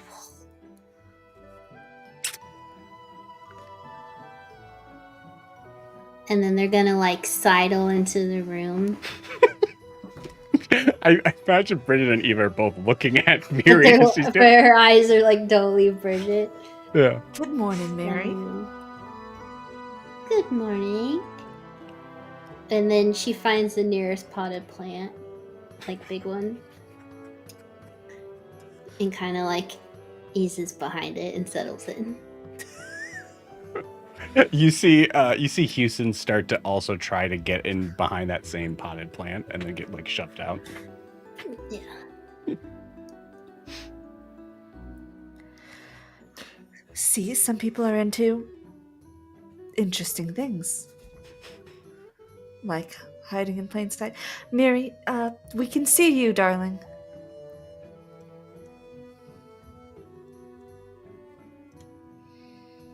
Okay. Okay. Do you Anyways, know- so I can Okay. explain this. Yeah. No, okay, full pivot. We're just we'll table that for later. Mm. So we're leaving, right? So like we should probably know like where we're going, what kind of potential like soil, other things like that are there, right? Like understanding heat, because the air here hurts. Oh, and it's I'm going to not get a worse. What? Mary leans over to Houston. It does hurt. You see We're going into Houston's the fully desert. just becoming a different character now as Houston just nods. So okay, so desert, yeah, Mhm. didn't have those. Oh, hot, incredibly hot, dry. Most plants cannot survive out there. Most mortals can't survive out there without the appropriate preparations. Cool. You So- see the plant just get a little closer. Cool. So we need to prep then accordingly. That would be a good idea, yes. Lots of water, lots of food, some... Gwen looked like she was quite busy making lists earlier. I don't know if she even noticed me in the corner. Oh. Yeah. Okay. Well, at least someone has a plan then. She seems like a person who has a plan. I think she's the one who's in charge, but I'm not sure yet. I'm still feeling out the group. Oh, I got no clue. Don't ask me. I'm new to this too. I think the Mary plants leans- rustle at that, right? Yeah. Mary leans over to Houston. What do you think she keeps under that beautiful mushroom? And you Sets see of the branch antlers. of the plant starts to like. You see the paw, and she's like trying to knock her hat off. It's underneath. It's not a hat. Yeah, I think there's just a full-on just Ow! And then the plant moves back. Huh. Interesting. Ow! Not hat. Not hat. as Gwen, as you are at this point kind of really wondering where Houston is, you roll me a perception check with advantage. Or no, roll me an arcana check. Still with advantage or just regular? I'm gonna say just regular. Ooh. No, that's on the dice where the cat is not a natural 20. It's actually a 1. So that's a 13, but a natural 1. Beautiful. 13. Awesome. I think you guys spend if you both are following Gwen, you like try to get an idea of like, okay, Houston, where are you? And like getting this sort of like momentary sort of vision where all you see is like a red and white sort of stemmed thing. Your mind immediately goes to like, oh, Houston's in the garden. That's weird. Oh, well, no, if they're stalking Bridget, which I think they probably are, she does like the outdoors probably. That makes sense. All right. Cool. And with that, you guys go up to the garden, which I'm going to say is where we might find Kara. Yeah. I had a question for Eva first. Sure. About the thing we talked about last week. Do you want me to roll the 1d4 for the amount of days now? Yes. Go ahead and do that. I wasn't sure if we did that beforehand, but We did not. Yeah. Okay, cool. That is Yeah, a go ahead. 4. 4 days of disadvantage for him. Beautiful. Okay. Yeah, I think Kara's probably up there with Maeve, at least. Maybe Hadrian too, but Hadrian might be busy. But definitely Maeve. What Brahm was going out to do, I think Hadrian was probably bringing him to do it. Mm-hmm. Yeah, So, that's fair. yeah. So yeah, there's Hadrian and Maeve out there. I think, or sorry, excuse me, Kara and Maeve out there. As Maeve is kind of just like, this is it? This is the garden? It's small compared to definitely what Gunther had, I know. But there are more lavish gardens throughout the city. There's parks. This is just our private garden, and we can plant whatever you'd like. We have access to Feywild plants if that would make you feel more at home, or anything really. Roll me a d20 and add your charisma. Add Kara's charisma modifier. Oh no, that's not as good. That's a natural 20. Oh yeah, I love it. Cool. Or plus 2, 22. Nice. So I think Gwen, Alistair, and I, as you guys are kind of just sort of starting to approach, you're hearing maybe a little bit of this conversation, and you hear specifically Maeve just going, Mom, it's great. I'm gonna love it. I was just noting the difference. It's gonna be great. Of course. And maybe one day we can go to Eriscar and you can see where your father lived. Yeah, I like that. And maybe we could bring I don't have to call him Dad, right? You do not have to call him Dad if you don't want to. Okay, because I don't think I want to do that. What do we call him? You can just call him Hadrian. That's fine. He'd be okay with that? Yes. Okay. All right. And Gwen and Alistair, I think Gwen, Alistair, and I, you like realize you're like now walking in on a very personal conversation. But what do you guys do?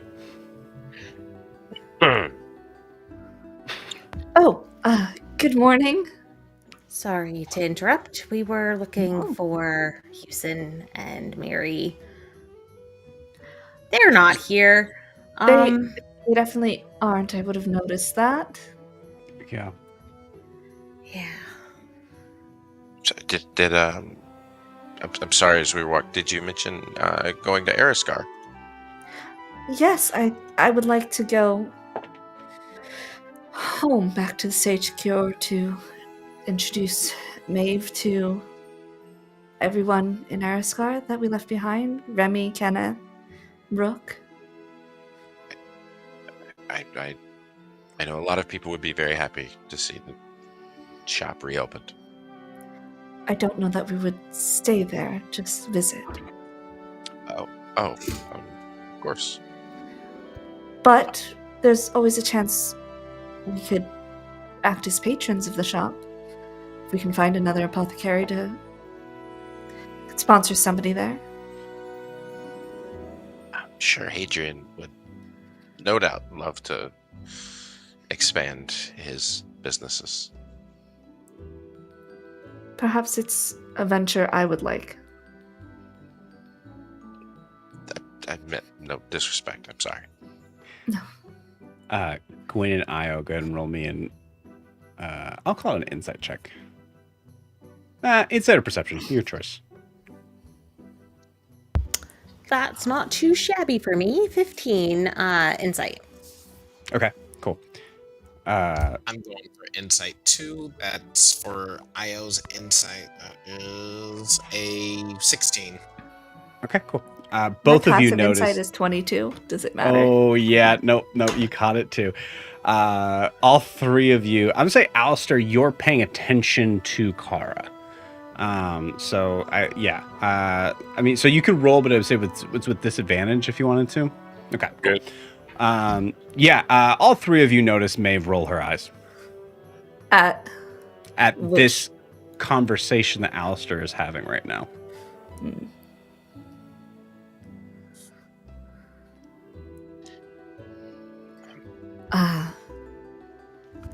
What do you think of that course of action, Maeve?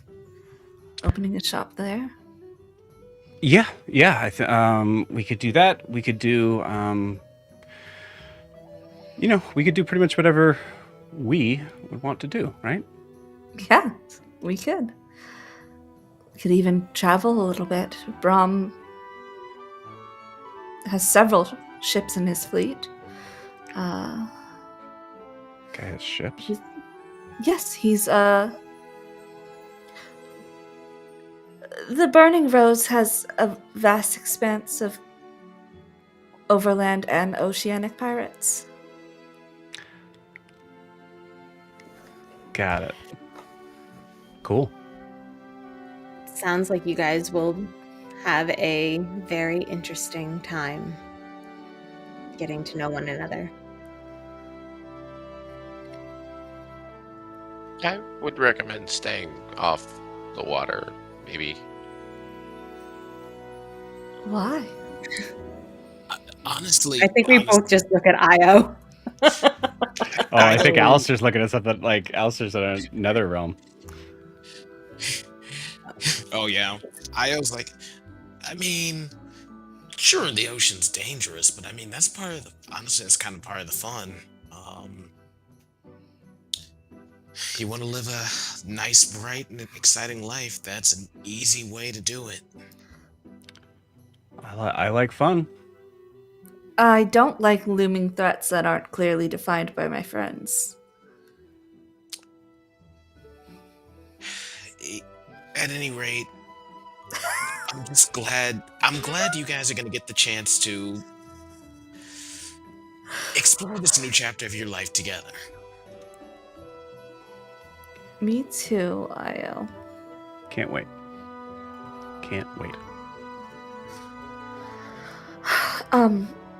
Are you guys packing up? Are you guys leaving now? Is that why you're looking for Houston? Well, I have some lists of things that we might need on our journey. That we might go over them at breakfast with the rest of the group. And Houston is mostly. I'm just trying to make sure he and Miri haven't absconded to deal with the roar themselves. Yeah. That won't Or happen. Bridget, I don't know. It's weird. I should deal with Bridget, it. maybe. But not the Aurora. I think we're good there. All right. We can. I don't know if Would that it- makes would me it better, help- but Do you think it would help if I gave Miri the command to spy on Bridget but don't harm her? She's Does already she still think she's like my lieutenant or something? she's already doing that. Okay. I did. I think I made a deal with her to not harm. That okay. okay. All right. Well, we'll start there. I promise to just consider this course of action in the distant future. Time is weird. Mm-hmm. Times are relevant.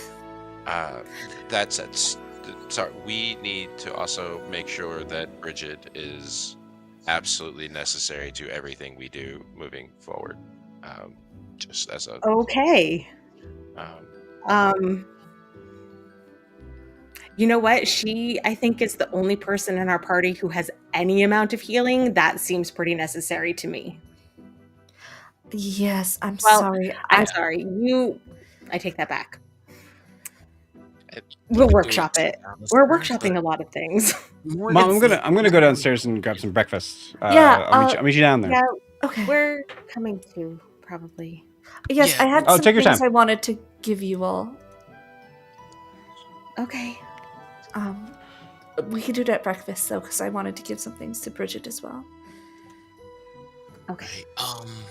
Also, very small thing. It's probably nothing, especially since you guys are not traveling with us, but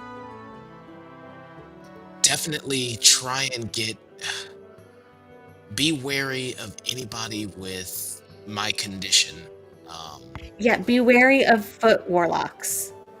Foot water warlock. Yeah, We're workshopping that. I need Title to. TBD. I'm I also don't think not you really guys. comfortable with you calling this a condition. This is This is not It's. normal. What would you call it? A condition, a Are we curse? certain they all leak water from their feet? The one that died in Celeste wasn't leaking. The one in my dream did, and The one in your dream. Okay. it didn't look human, but or norm didn't look humanoidish. That's point is just That's very broad, and also So you're being hunted as we suspected because of the agreement you made. They wouldn't oh, hunt yeah. Oh no, my someone friends are not fair traveling game. with you. Oh, okay. My That's great. friends are fair game. If I don't want to play ball, then Okay. yeah. We will keep an eye out. I mean, I think it's pretty obvious that you're willing to play ball from the state of the door downstairs. I'm assuming that's what happened. What did you do to the door? or There you is could none, no door stay with anymore. us. Sorry, You I'm could sorry. travel with us, and then we could make sure that you're okay. I Maeve can't. could come. You can. I don't want to put my daughter in that kind of danger. I promise to get you guys everything you need while you're here. If you have a list, Gwen, you can give it to Gerald and we'll get started on that. And you'll always have a place to come back to here, but I want to You've got spend time in something to safety build with my here. daughter. Yeah, and you've got something to build here. I want to see what you guys are going to blossom this into. Io, as you say blossom, go ahead and give me an intelligence saving throw. Okay. Oh. That's surprising. Ooh, that's not good. That's 5. Cool. You notice that behind Kara, in the kind of like corner area, sort of the garden, there's a bunch of there's a very beautiful sort of cobblestone kind of walkway that is sort of circling around the side. But you notice that there's one spot in the corner that is trenched.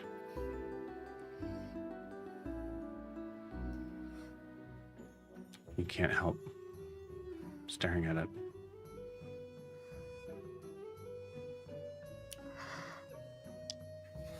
What's going on over there? What's all that? He goes over to inspect it and sticks his nail into the trench. What happened here?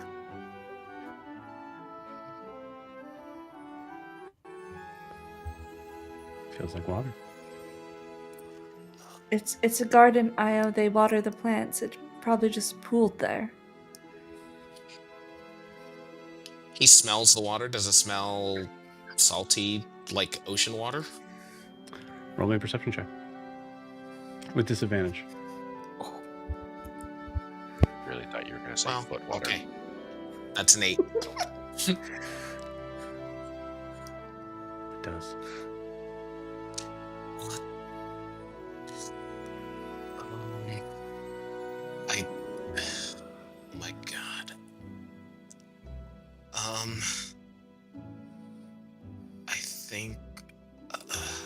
something's already here. It smells like it. You wouldn't water a plant with seawater. That doesn't make any sense. You wouldn't, but I. It's pretty hard to get past me. I can see invisibility, and I can pretty alert of my surroundings. I know you damn near felled a goddess, but the magic that you don't know what is at hand could be at hand here. You don't know what these other guys might be capable of.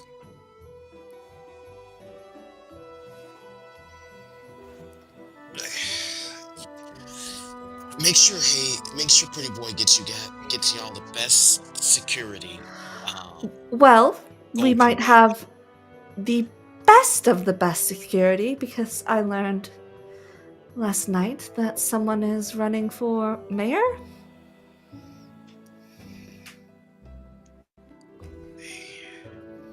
Okay, then with that mayor money, he should be able to hire the best. I think the entire city guard at our disposal will be nice. Yeah.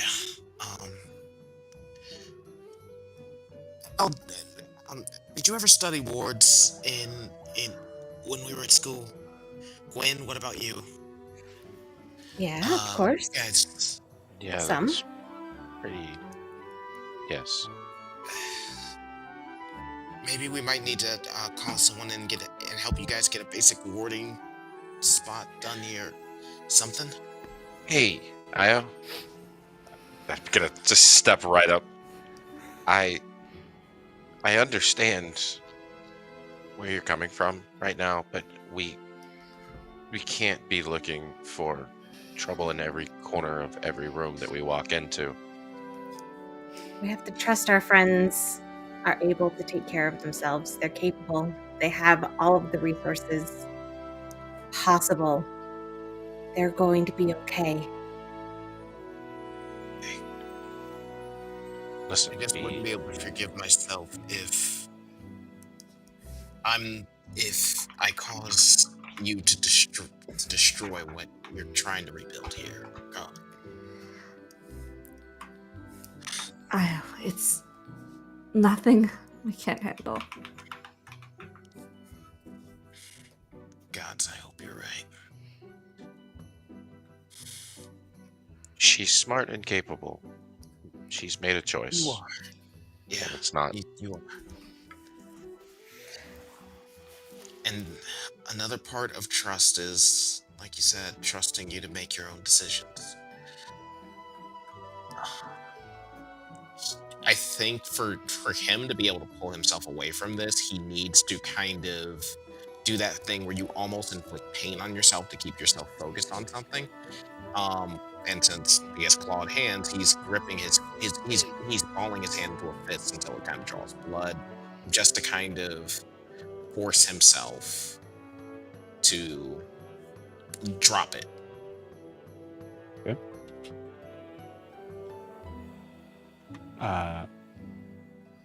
We cut from there for a moment as we come back to the library.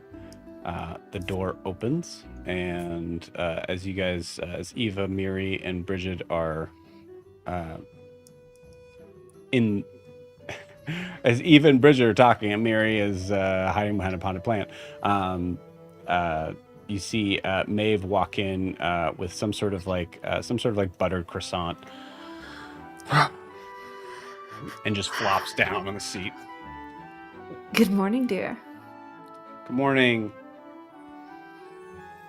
Sorry. I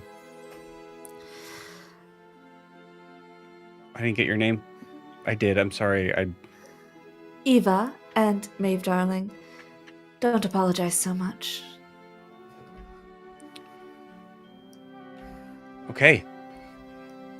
Yeah. No, what is... Miri? What are you doing?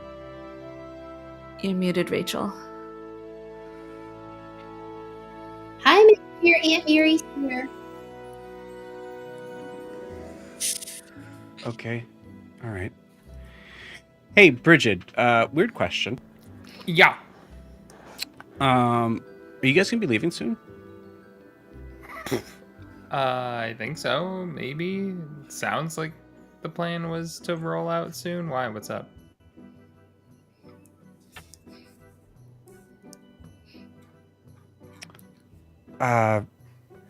She kind of scooches closer to Maeve. I don't know. I there was a certain point where I felt kind of bad about it, but now I feel like I'm just kind of like.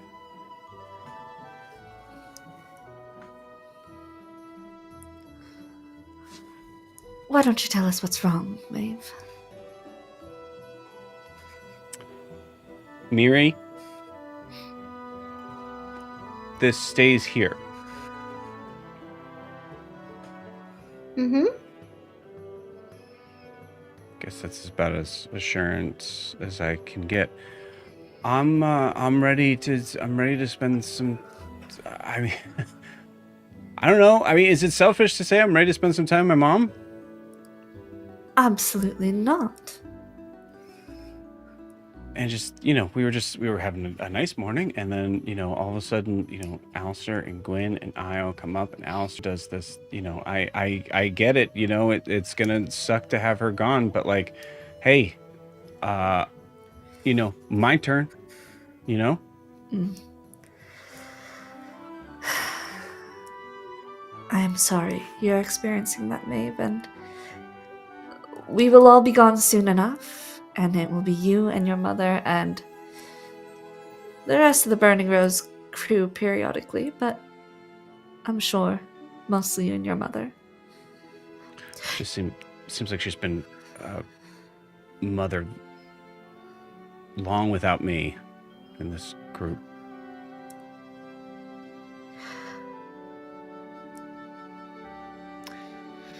From what it seems like, from what little I know, you have been her entire focus for quite some time. She crossed planes to find you.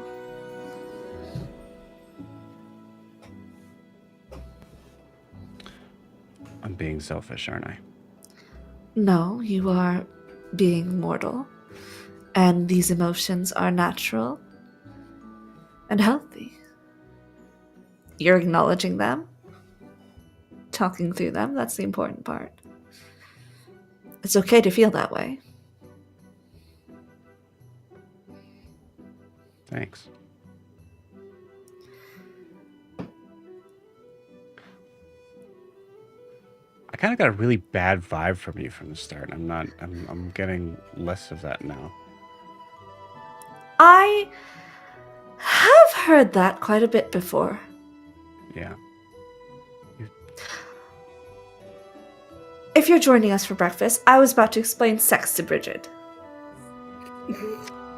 No, we tabled that conversation for later. Maeve just goes, yeah, I'm good. Yeah, I'm like 150 years old, but like it's a later.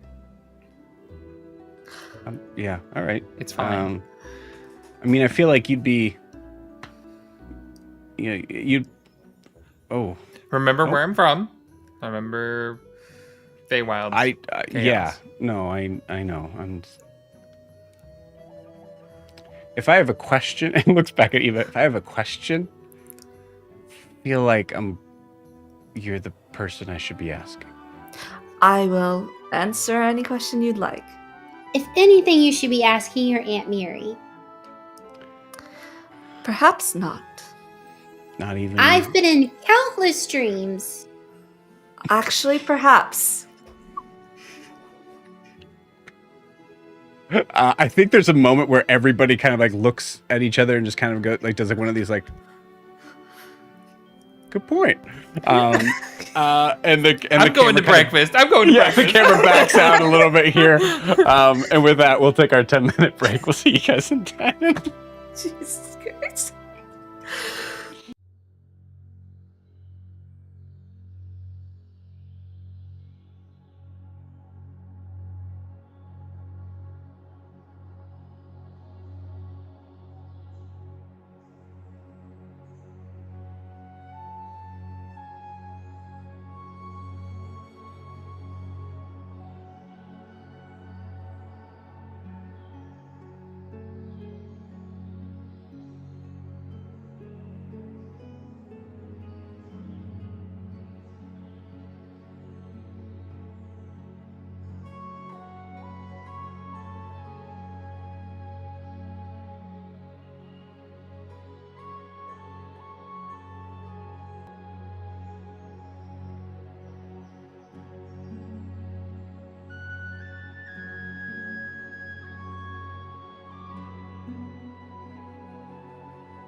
And we are back.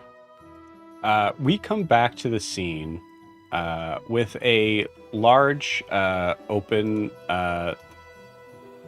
sort of setting of a table that is typically set in dining conditions of a somewhat smaller group, usually, but in this case, it is 100% filled with all of the members of Unearthed Arcanum, with Kara and Maeve, with Hadrian and Brahm, who have come back at this point, and I think that's it for now. Yeah, it's and Gerald just kind of coming around, just running himself ragged. So as we come into this scene, I think there's a little bit of like sort of a strange sort of vibe across the room that Hadrian is now kind of taking point on and trying to sort of smooth out, and by doing so by talking about what he was up to. So jumping into the scene, So, yes, just to check in and sort of find out the specifics on if I was to be running for office, I went to the Clerk of Commons, made sure that I was technically a seated ward steward, and well, there is some trickiness there. Apparently, I am. It is too late for me to be officially on the ballot, but I can certainly be considered to be in for a write-in, which, you know. Why? I'm sorry, I missed the. Why do you want to be mayor? You know, no, that's an excellent question. So it was very strange. Yesterday, I was,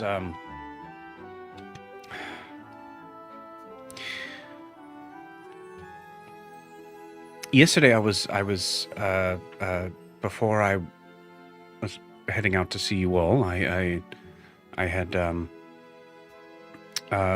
my normal rounds, in the at the takes, and I started catching a lot more eyes than I normally do. And I told. At first, I actually thought that there was possibly going to be another sort of assassination attempt, but so I had Brom look into it. And it turned out that there's been some sort of rumor going around of me running for office, specifically due to some, well, let's face it, the Glimmer Shields are not in a great spot right now. So, and at first, I completely dismissed the idea. Hold. What's going on with the Glimmer Shields? Why aren't they in a great spot? Just curious. Oh, well, since Old Man Ulrich's reign as mayor, there has been, there has been a possible takeover of Dair's Wharf from ships that were coming in from South Imea. There was a riot in the streets. There was a rather large robbery that happened. Fair. So sad. Yes. And of course, them being the smart ones that they had, they immediately considered Celine Moonshadow to be the sort of puppetress of that, of translating to having, I mean, not confirmed, but assuming they are always in bed together in some way. So she was running, and so I think in that regard, it was either they win or they win. And somehow, some way, there was wind of that came out to what seemed to be the general populace. It's probably a good thing they heard about that, isn't it?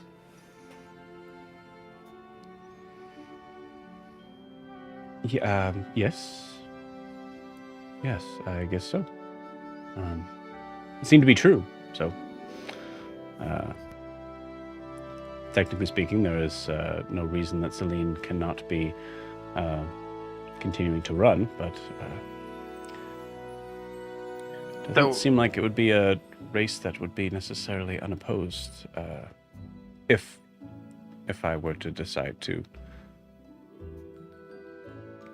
take it.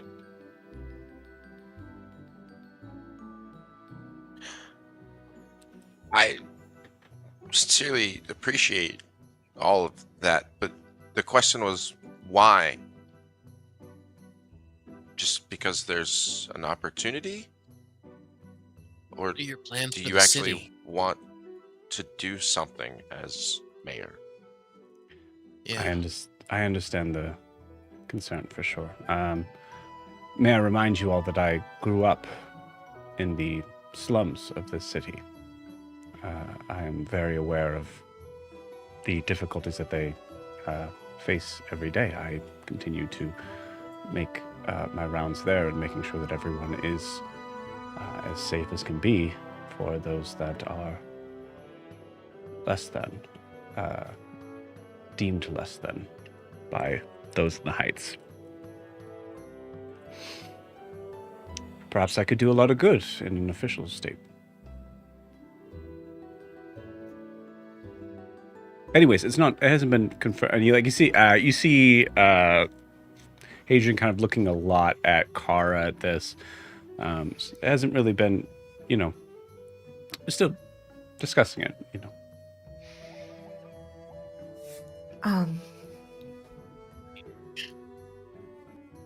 I think it's a lovely idea. I am concerned about what my presence would do to that. And I am not concerned about that in the least.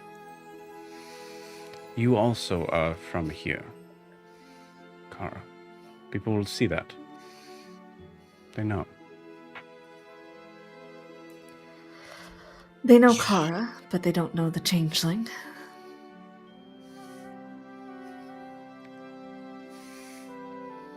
Yeah. I'm just gonna be presumptuous in this one moment. Just make sure whatever you plan to do with the city when you win, make it a city where people like your lady here can wear her true face proudly, and a place where that little boy inside you who grew up in the slums, like you said, can call his safe home. And I think you'll be a mayor that people will love and will do anything for.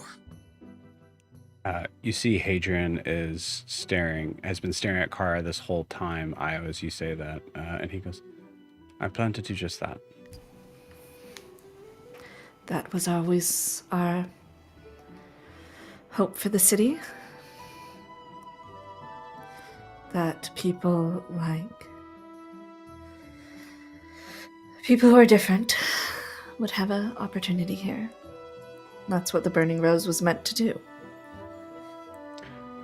It is a rather strange story starting out from where we went to, but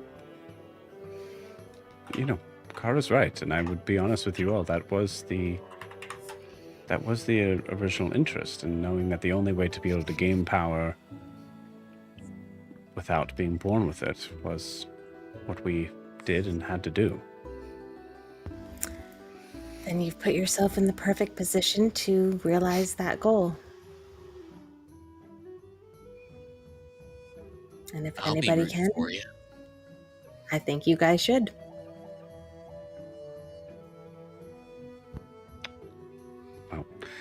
like I said, it would have to be a rite, and so there's some difficulty there. Basically, everyone in Dair's Wharf would have to know that I was a possibility. Fortunately, they all already know your name. And it sounds like even if you don't make the choice, they might make it for you. I did check in on that, because I don't think Brom would steer me wrong in saying that there was a very strange and at certain times violent representation of my constituents. We'll need to make sure that we're lowering those specific parts. But I did check in on that. Technically speaking, it'd still be my choice. So it's strange. It is a strange time. It's a change for us all, and I think it would be good for the city as well. Me and Houston are going to vote for you 100 times before we leave. We're so excited. Well, Thank you, Mary. Yes, thank you, Mary. The voting is in a week, and you do have to be a citizen of Dair's Wharf. So you're saying familiars can't be citizens? I'm just kidding. We already have our citizenship papers. We can do it. I already see things getting complicated. I just don't think you will be here, Mary. You'll be off with everyone else heading towards Maracaba? Yes. Yes, that's the plan. Everyone else. And looks at Eva. Everyone else. Adrian.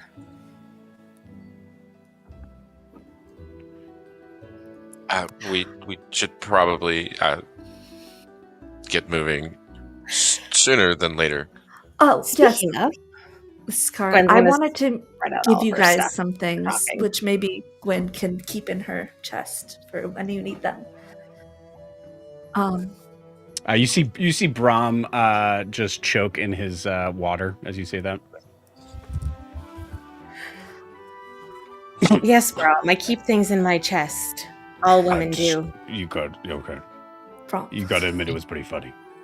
It's pretty funny. You're right. And I can just say it, or I could put it in the chat on what Kara is giving everyone. It's up to you guys. You say a little bit of it, like just like the to keep that RP in that. I think you can use a crossbow, a light crossbow. You've learned how to use that, right, Gwen? Yes, technically. I killed a scorpion once. I'm gonna give you the +2 crossbow with the vine grip string. So if you shoot it, you don't become seen. And I will give you all 25 adamantine arrows. Nice. Bridget, you might benefit from this, and I'm going to give you the Amulet of Health. I don't think any of you can use armor. Maybe. Does anybody use light armor? I don't think any of you do use light armor. It would impact you. Yeah. Oh, I can just give that to you can just keep it in your chest for later. I think I will actually just give it to Eva. And I have a bunch of daggers,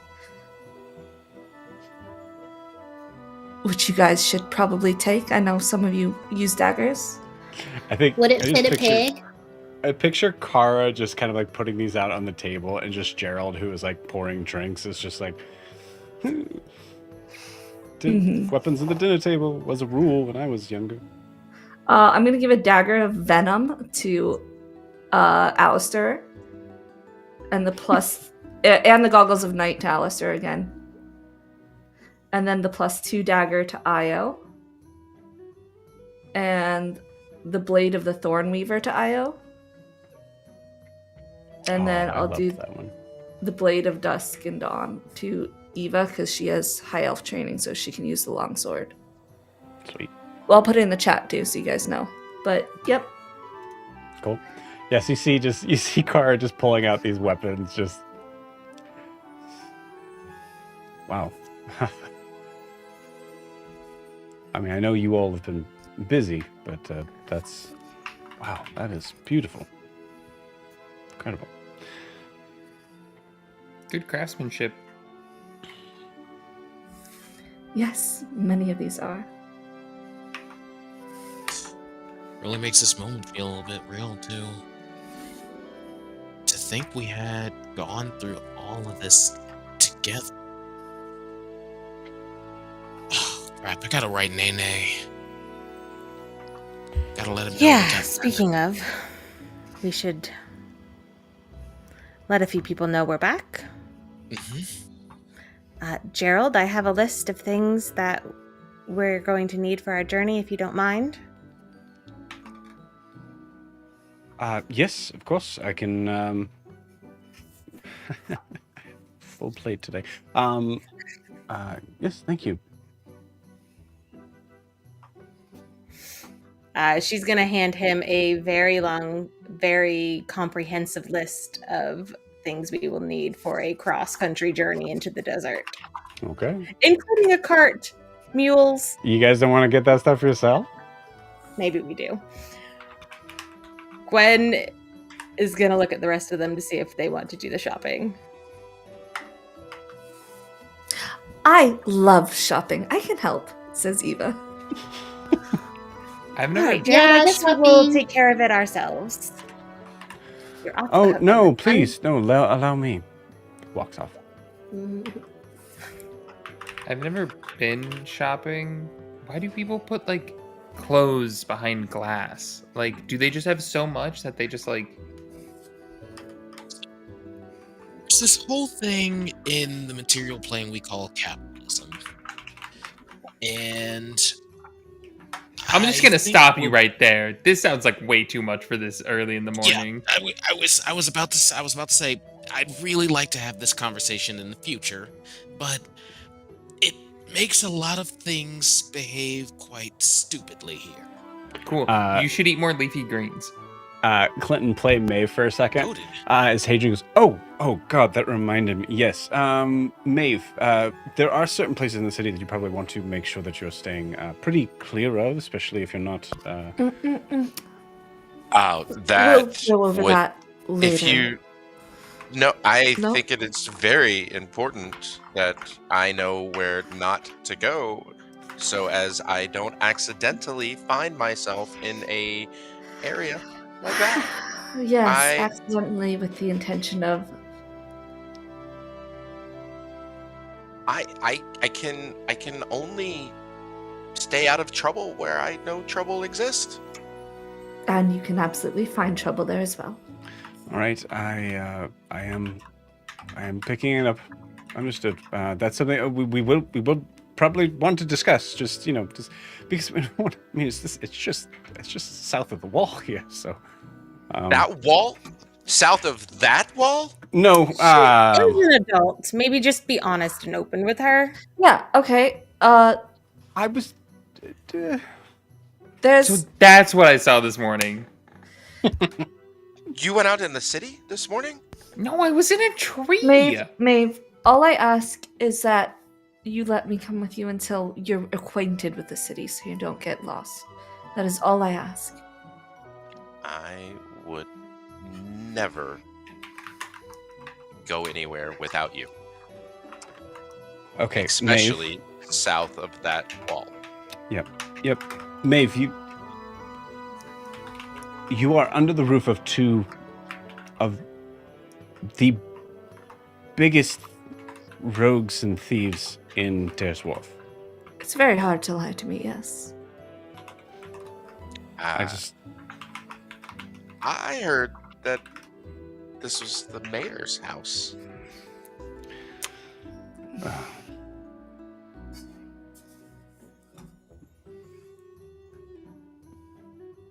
I'm sorry, that's what I heard, and it sounds like we should probably let the rest of the city know that, and we could absolutely get out there. And that's You why know I what? need Actually, to know. Look, Adrian looks at Kara and just goes, "You know who I'm hearing, right? yep. Mm-hmm. Yep, you deserve this. Excuse. I'm just What saying." better way for me to get acquainted with Dair's Wharf Uh-huh. than getting out there and meeting the wonderful people that you have told me about. Maeve, you are welcome to explore the city at your leisure. There are dangerous parts that are probably nothing compared to the darker parts of the Unseelie Court. But what we do have here are a bunch of scammers and swindlers who will try to coax you out of your money, your gold, and everything you have. Watch your pockets. You see, everybody here at the table, give me a perception check.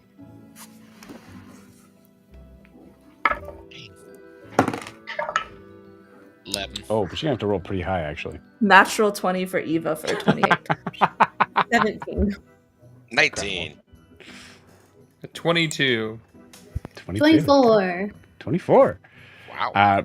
Bridget. What did I get? 11.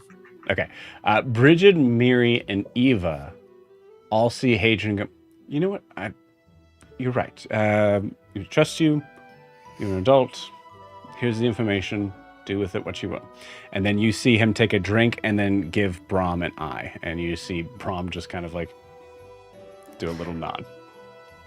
Kara was absolutely going to go to Asher after this and be like, you need to put a shadow on you. Yep, You need to put a shadow on Maeve. I love the idea that actually there's two shadows on Maeve now. Yes. And they don't, the other one doesn't know. Yeah. Oh, and there are prostitutes too. I heard about those. There are. We killed some of them when we were here last. Not because they were prostitutes. No. Sorry, not because not because of that. Because they were trying to steal the gang from us. Yes. That was a Tried to take roller over. coaster of a sentence. What the Right. heck? Yes. Yeah. No, it was I saw them this morning. They were out there. Mm-hmm. Yeah. Well, what's weird is technically speaking in Dair's Wharf, it is illegal. For now. Or they both say that at the same time, just like look at each other, just. Well, I really think it would be wonderful if we could get out and meet people, but I know you want to see your friends, so, maybe if we help them get out on their way, then we could get to, seeing the city. Yes. Absolutely. It's great. Did you guys need help packing? We could. I know you guys didn't seem to carry a lot, so. We're fine. We can take care of the packing. You guys go do what you need to do. We'll take care of our shopping, and we will be out of your hair shortly. Oh no, we'll miss you.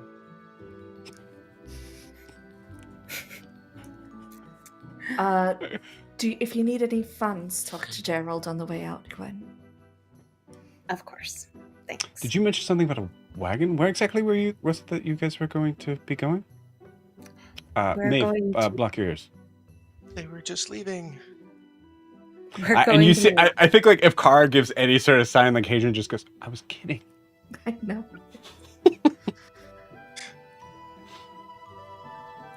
Sorry, go ahead. What you were saying?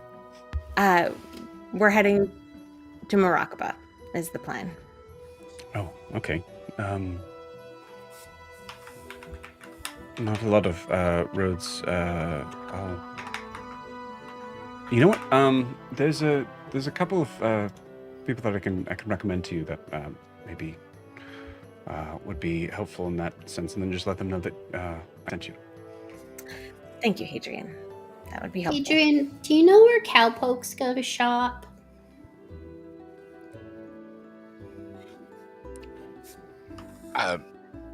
That's right. We need to get Miri a cowboy outfit, cowgirl outfit, cow person outfit. Okay. Well, I mean, Vespa's pretty, very good at costumes. Kara. Mm-hmm.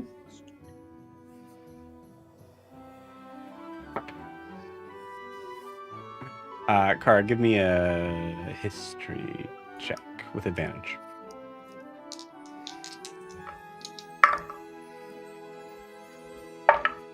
Good God, I rolled a 2 and a 5. Do I have inspiration?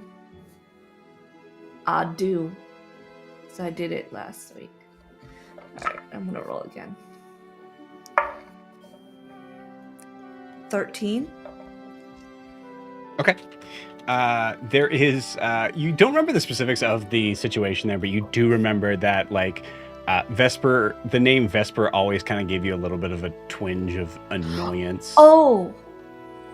She had those mirrors. I don't like Mhm. those mirrors. Yeah. Vesper, the one who was designing a certain wedding gown.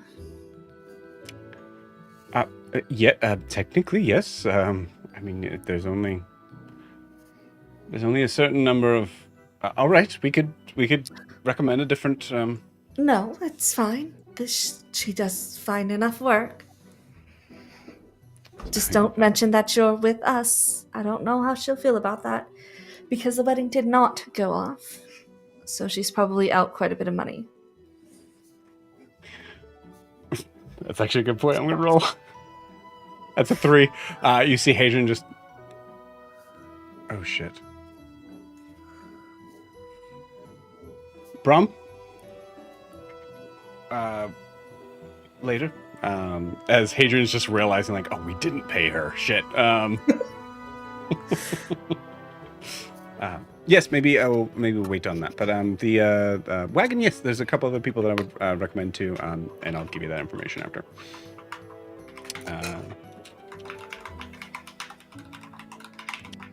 Hadrian, just out of curiosity, I don't really expect it, but there's not any problems leaving the city right now, are there?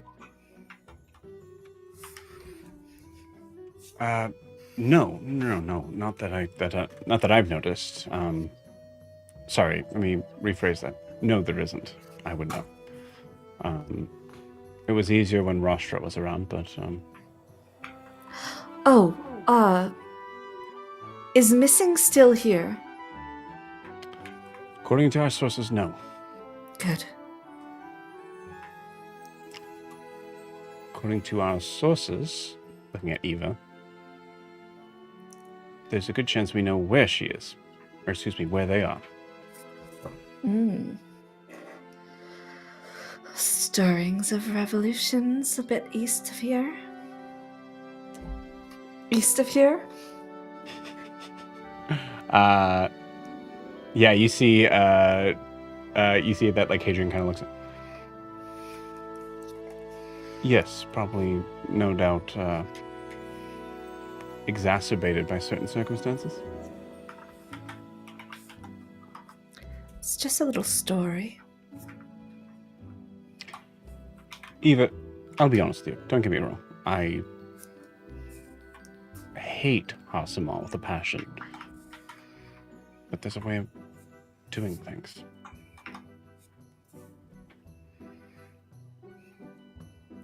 I will admit I was unaware of how deeply affected they would be by that little tale I was telling. In Eisenheim, we hear much less about them.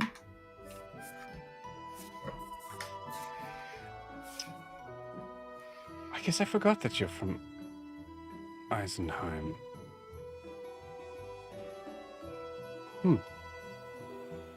Well, no. Not worth it. You should be... you all should be heading off soon if you're going to handle everything on that list.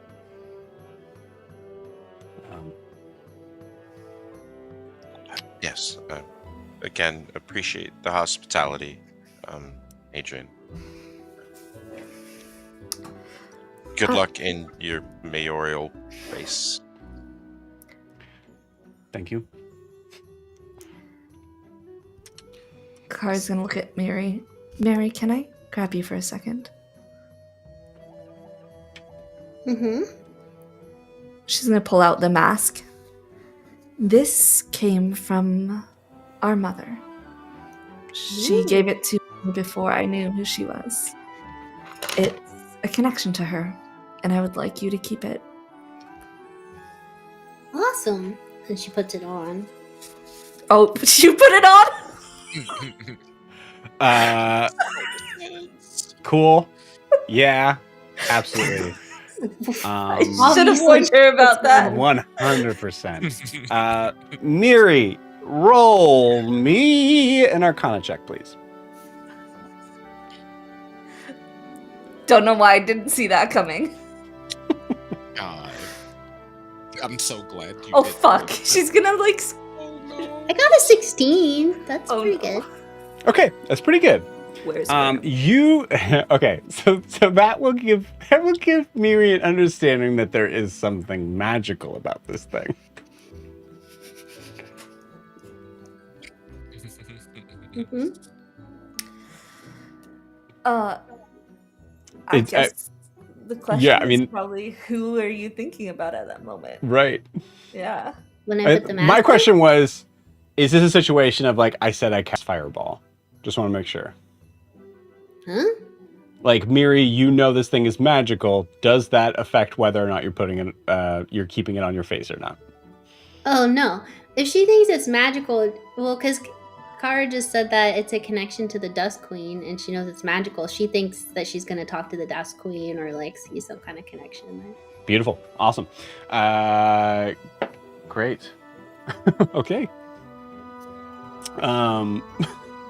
Jesus Christ. Miri, you are transferred, seeing that same sort of like strange kind of prismatic color that's shooting from left to right, as you are racing towards something in front of you, as you see this like kind of like small little sort of portal that is kind of coming up extremely fast, and then all of a sudden you're in the forest. Your forest. It's exactly the same as how you left it. Hello? You see a figure walk into view.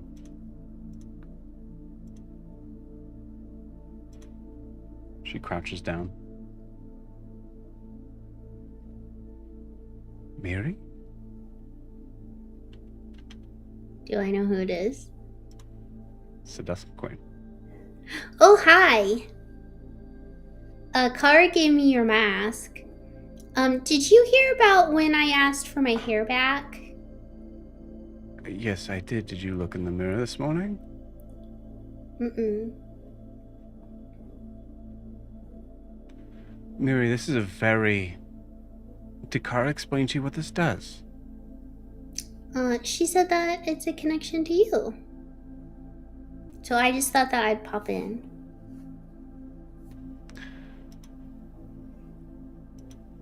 All right. Maybe she doesn't remember. Miri, this could be a very dangerous thing to use absent-mindedly. Mm-hmm. For others, as well as yourself. Okay, I won't put it on Houston. I'll just put it on me. I don't know who Houston is. My best friend.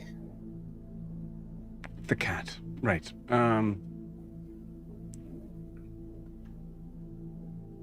Miri, I'm gonna suggest that you go back now and make sure that Kara tells you everything about this mask. Okay, but can you tell Bella that I'm gonna get a pink cow outfit? Just tell her. Okay, bye. I'll tell her. You are pulled backwards and slammed back into your body. Ugh. Oh, Miri, don't put it on. It's a scrying spell once per day when you put it on. It also lets you talk at a distance. It's through message. Scrying sounds like spying. Is it a spying mask? It is, but you are fully incapacitated while you're wearing it, so be careful when you use it. Okay. I think, Kar, you're also very aware that there are some supremely magical beings that are aware when they're being scried on. Yeah. For someone like the Dusk Queen, for example, they're capable of telling when they're being scryed on, and they could harm you or the people around you when you do that. So really use it on I don't want to say lesser beings. You could use it on Graham, yes. Got it. Perfect. Only once a day, though.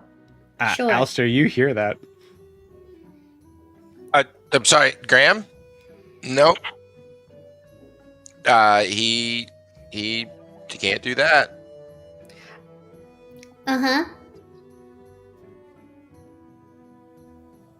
Scrying can be harmful, and you made a promise to me.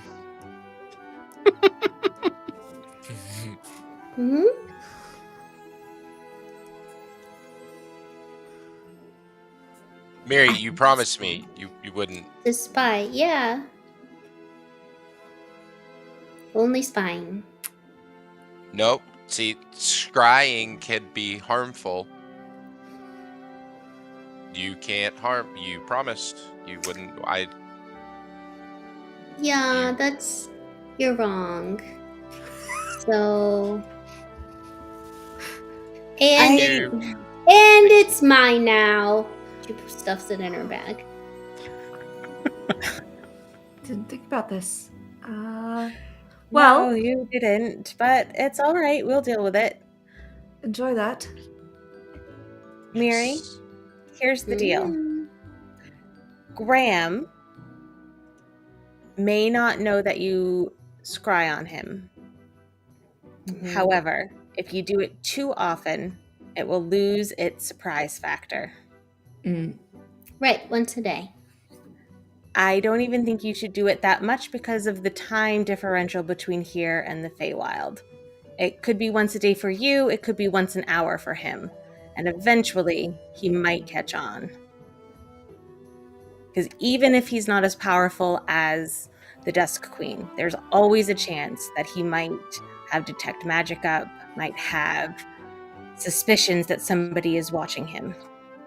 So we have to be careful and thoughtful about it. Okay, I'll consider it. All right, that's all I can ask. Thank you for considering it. All right.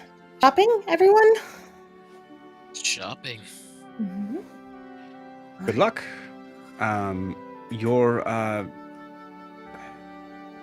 So there's Mara Vel is a rather surprisingly good arcanist for her abilities in woodworking.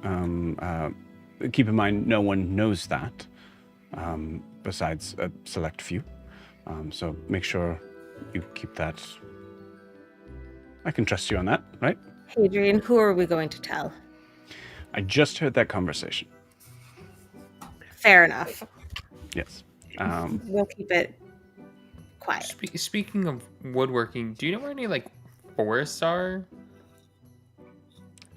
Forests? Yes. You'll be. We're gonna go through one. Yeah, you'll be heading out through. Perfect. Yes. That's all the info I needed. Yep, it'll be forest, and then it'll be desert, and then. Cool. Yeah, I did plot, the most likely route that I could think of, and it does take us through pretty substantial forest, Bridget. Sick. Yeah. I have to plant a seed. Bridget, is there anything that you're going to be needing? Probably probably like an umbrella or like a parasol kind of situation. Sure. Yep. Okay. But like, something to maybe like blend in. No. No, yeah, that probably would be a good idea. I mean, I can like do it for a small amount of time, but I can't like keep it up for a long amount of time. Let's see. Like I can get an hour a day, give or take. Right. I understand. Right. Yes. There's a couple places I could suggest to you as well if you're. For now. Do you just want to say it? Because I feel like you're beating around the bush here. Yes, I would like something to help with the cowness. No, I wasn't trying to say that at all. I was just trying to be as respectful as I could on that. Your appearance, I think, is fascinating. Not gonna win a lot of votes like that. I'm being very okay. All right. He's being nice. He's being Noted. genuine. Do we need to worry about that too? And points at Miri. Oh, 100%. I just assumed that anything I would mention would be put in a completely different direction. Smart, yes. Yeah, I mean, I'd like to blend in better. And it would make everybody else's lives easier. All right. Yeah. Looks at Kara again. Honestly, Vesper is very good. Yes, I would say Vesper. Just like I said, don't mention you are with us. We spent quite a bit of money there the last time we were in We town. did, actually. I think she'll remember you. Oh. Yeah. I think we'll be all right.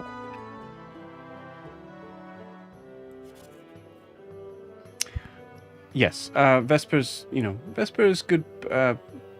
Good people. Looking at Kara again, like sort of like, hey. All right. Well, I think if there's anything else. You know what? If there is anything, I will send Gerald to come find you and tell you. Gerald? Yes, sir. Can't wait. Gerald, Oh, I have no money. maybe you should get a coffee. You look a little tired. Roll me an insight check. Who? Gwyn.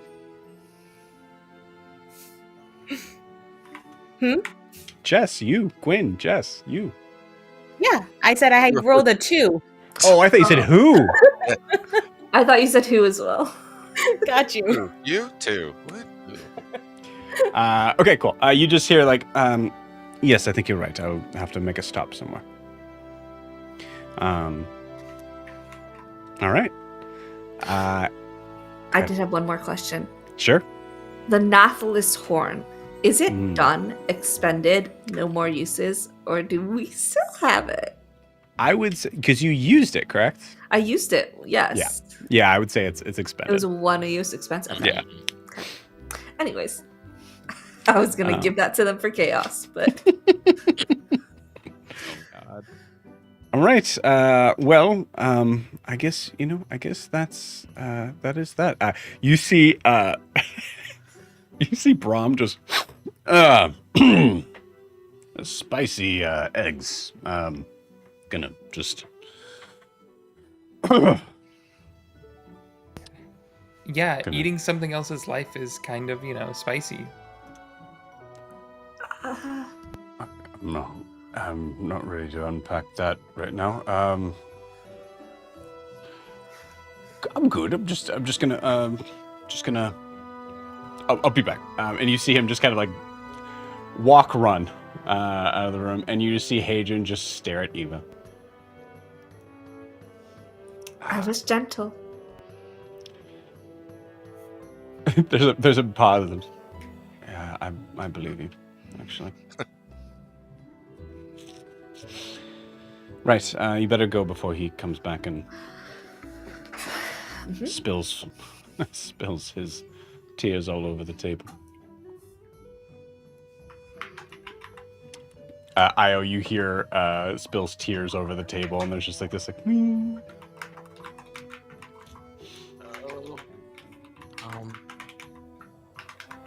This time I can't own that one. What? Nothing. Nothing at all. All right. Well, yeah. It's just. Do you guys need transportation or anything? I assumed it would be better for you to all walk. Yes. Yeah, well, Honestly, I'm fine with doing that myself.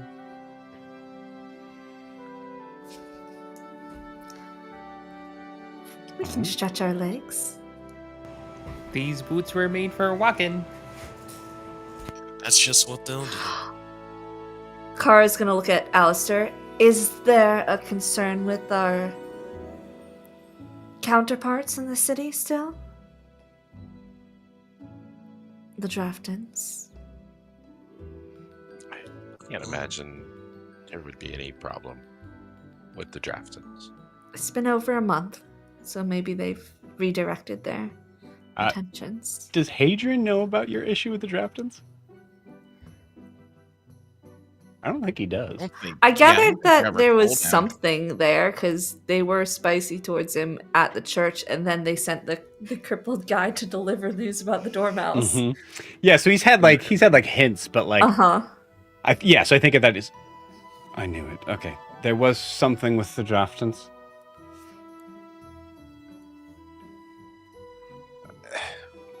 Will they be a problem today? How are their tempers lately?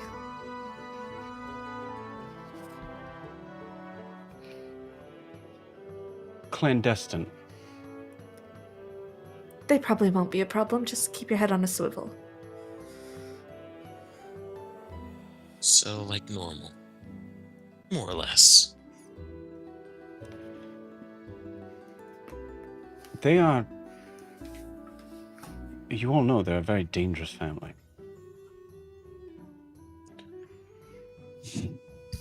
I believe you Yeah. that the father is, but the son is, or at least one of them is, lost a fight to a man with a cane in an alley. I don't think I'm too concerned. Well, maybe you're selling that fight a little short on one end. Nevertheless, there are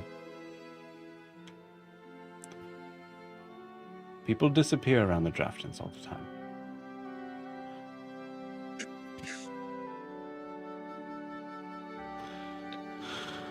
But burning daylight. Let's. I have work to do. Eva, I'm sure you have something. Are you taking Eva along? If she would like to come with us, we would absolutely enjoy her company. I would love to. I need Eva to explain stuff to me because there's some. I got notes on the book. I would love to. Oh, good heavens! All right, and with that, you get we kind of cut from the scene, moving to the front gate. Kara would like to cast aid on Gwyn, Alistair, and Io before they leave at 3rd level, so it's plus 10 to all of your maxes. Oh wait, no, Alistair doesn't get to know his HP. I'll know it. Well, no, you'll know it. Yeah, okay. Yeah. Plus 10 to all the maxes. There's also a good chance, I think, it would make sense from here if you guys are leaving. Depends on how this is going to go, but there's a possibility that you guys won't come back here. Right. So this would probably be your goodbye.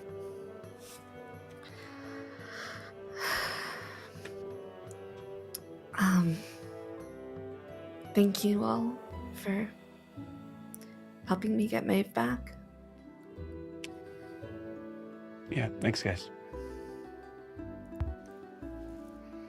Very glad you two will have a chance Yeah. to know each other. I'm not far. I still have a book we can write to each other, and you're always welcome back here. It's not goodbye. It's just, well, it's not farewell. It's goodbye for now. Goodbye for now. Yeah.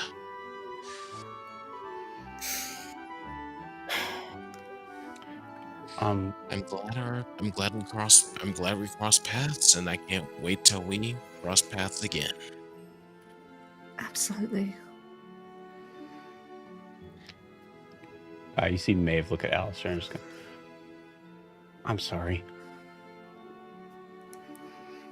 What? Oh.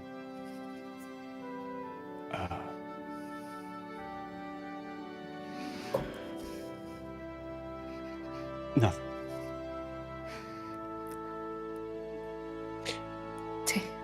Hey, you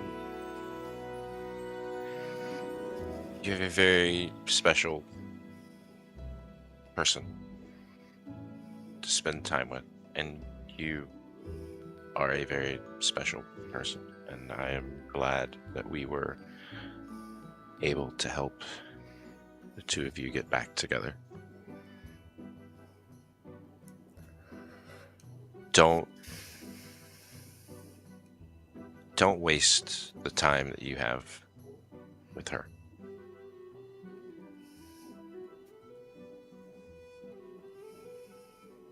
As many seconds as I can.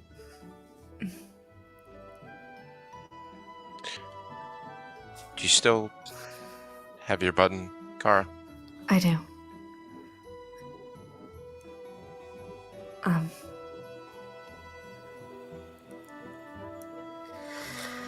I do.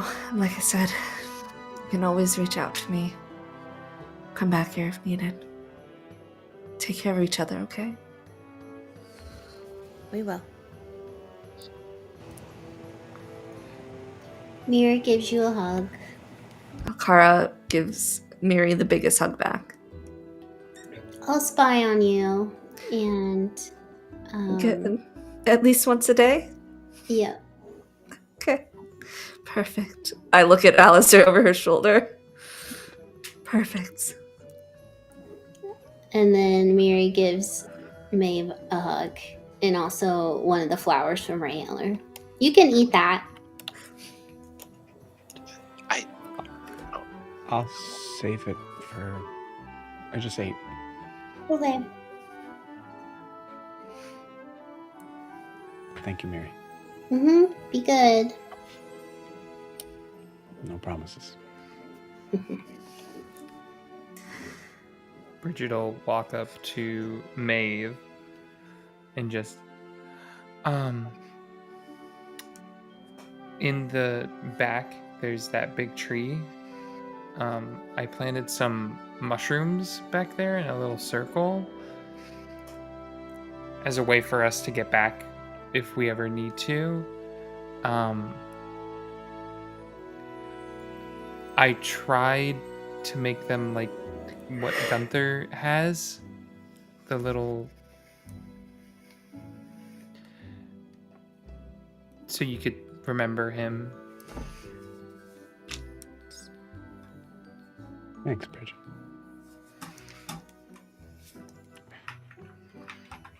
I'm sorry I was such a bitch to you. You're nicer now. I like this version of you. Yeah, me too. And she'll give a hug. Gives a hug back.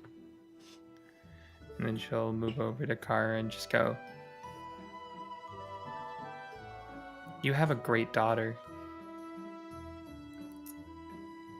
I do. Thank you. She'll give a little hug and then just kind of keep on shuffling.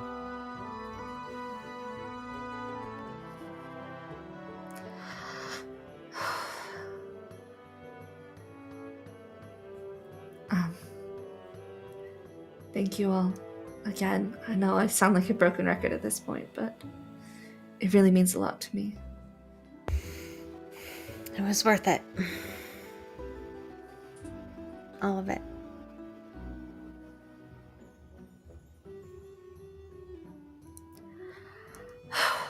Well, I suppose you guys should be off. You might beat us to Eriscar. And if you do, if you see Remy and Kenneth and Brooke, just tell them I'm okay and I'll be visiting soon. If we make it there before you, we will.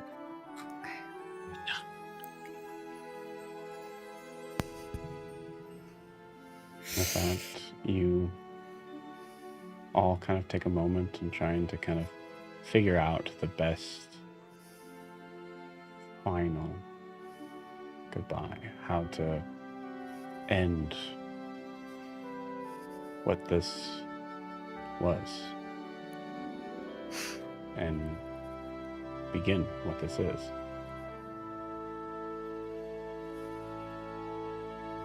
One by one, I think you all see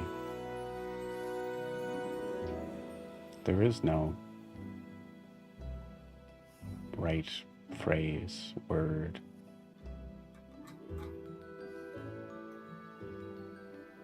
It's just goodbye. For now.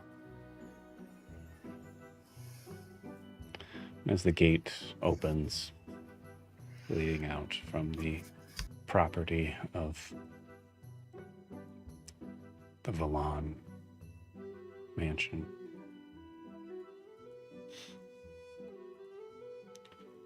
come out to the extremely busy streets. The noise. Life is moving.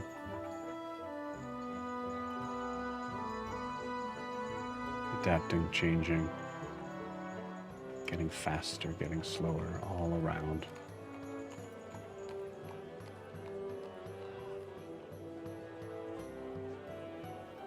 There's nothing to do but to dive in, and join with it. So, picking a direction. Alistair, Gwen, Bridget, Miri, Io, Callisto, and Eva. Start walking down the steady hill towards the gate that separates the Heights from the fun part of Dair's Wharf. And with that, we'll end tonight's session. See you guys next week.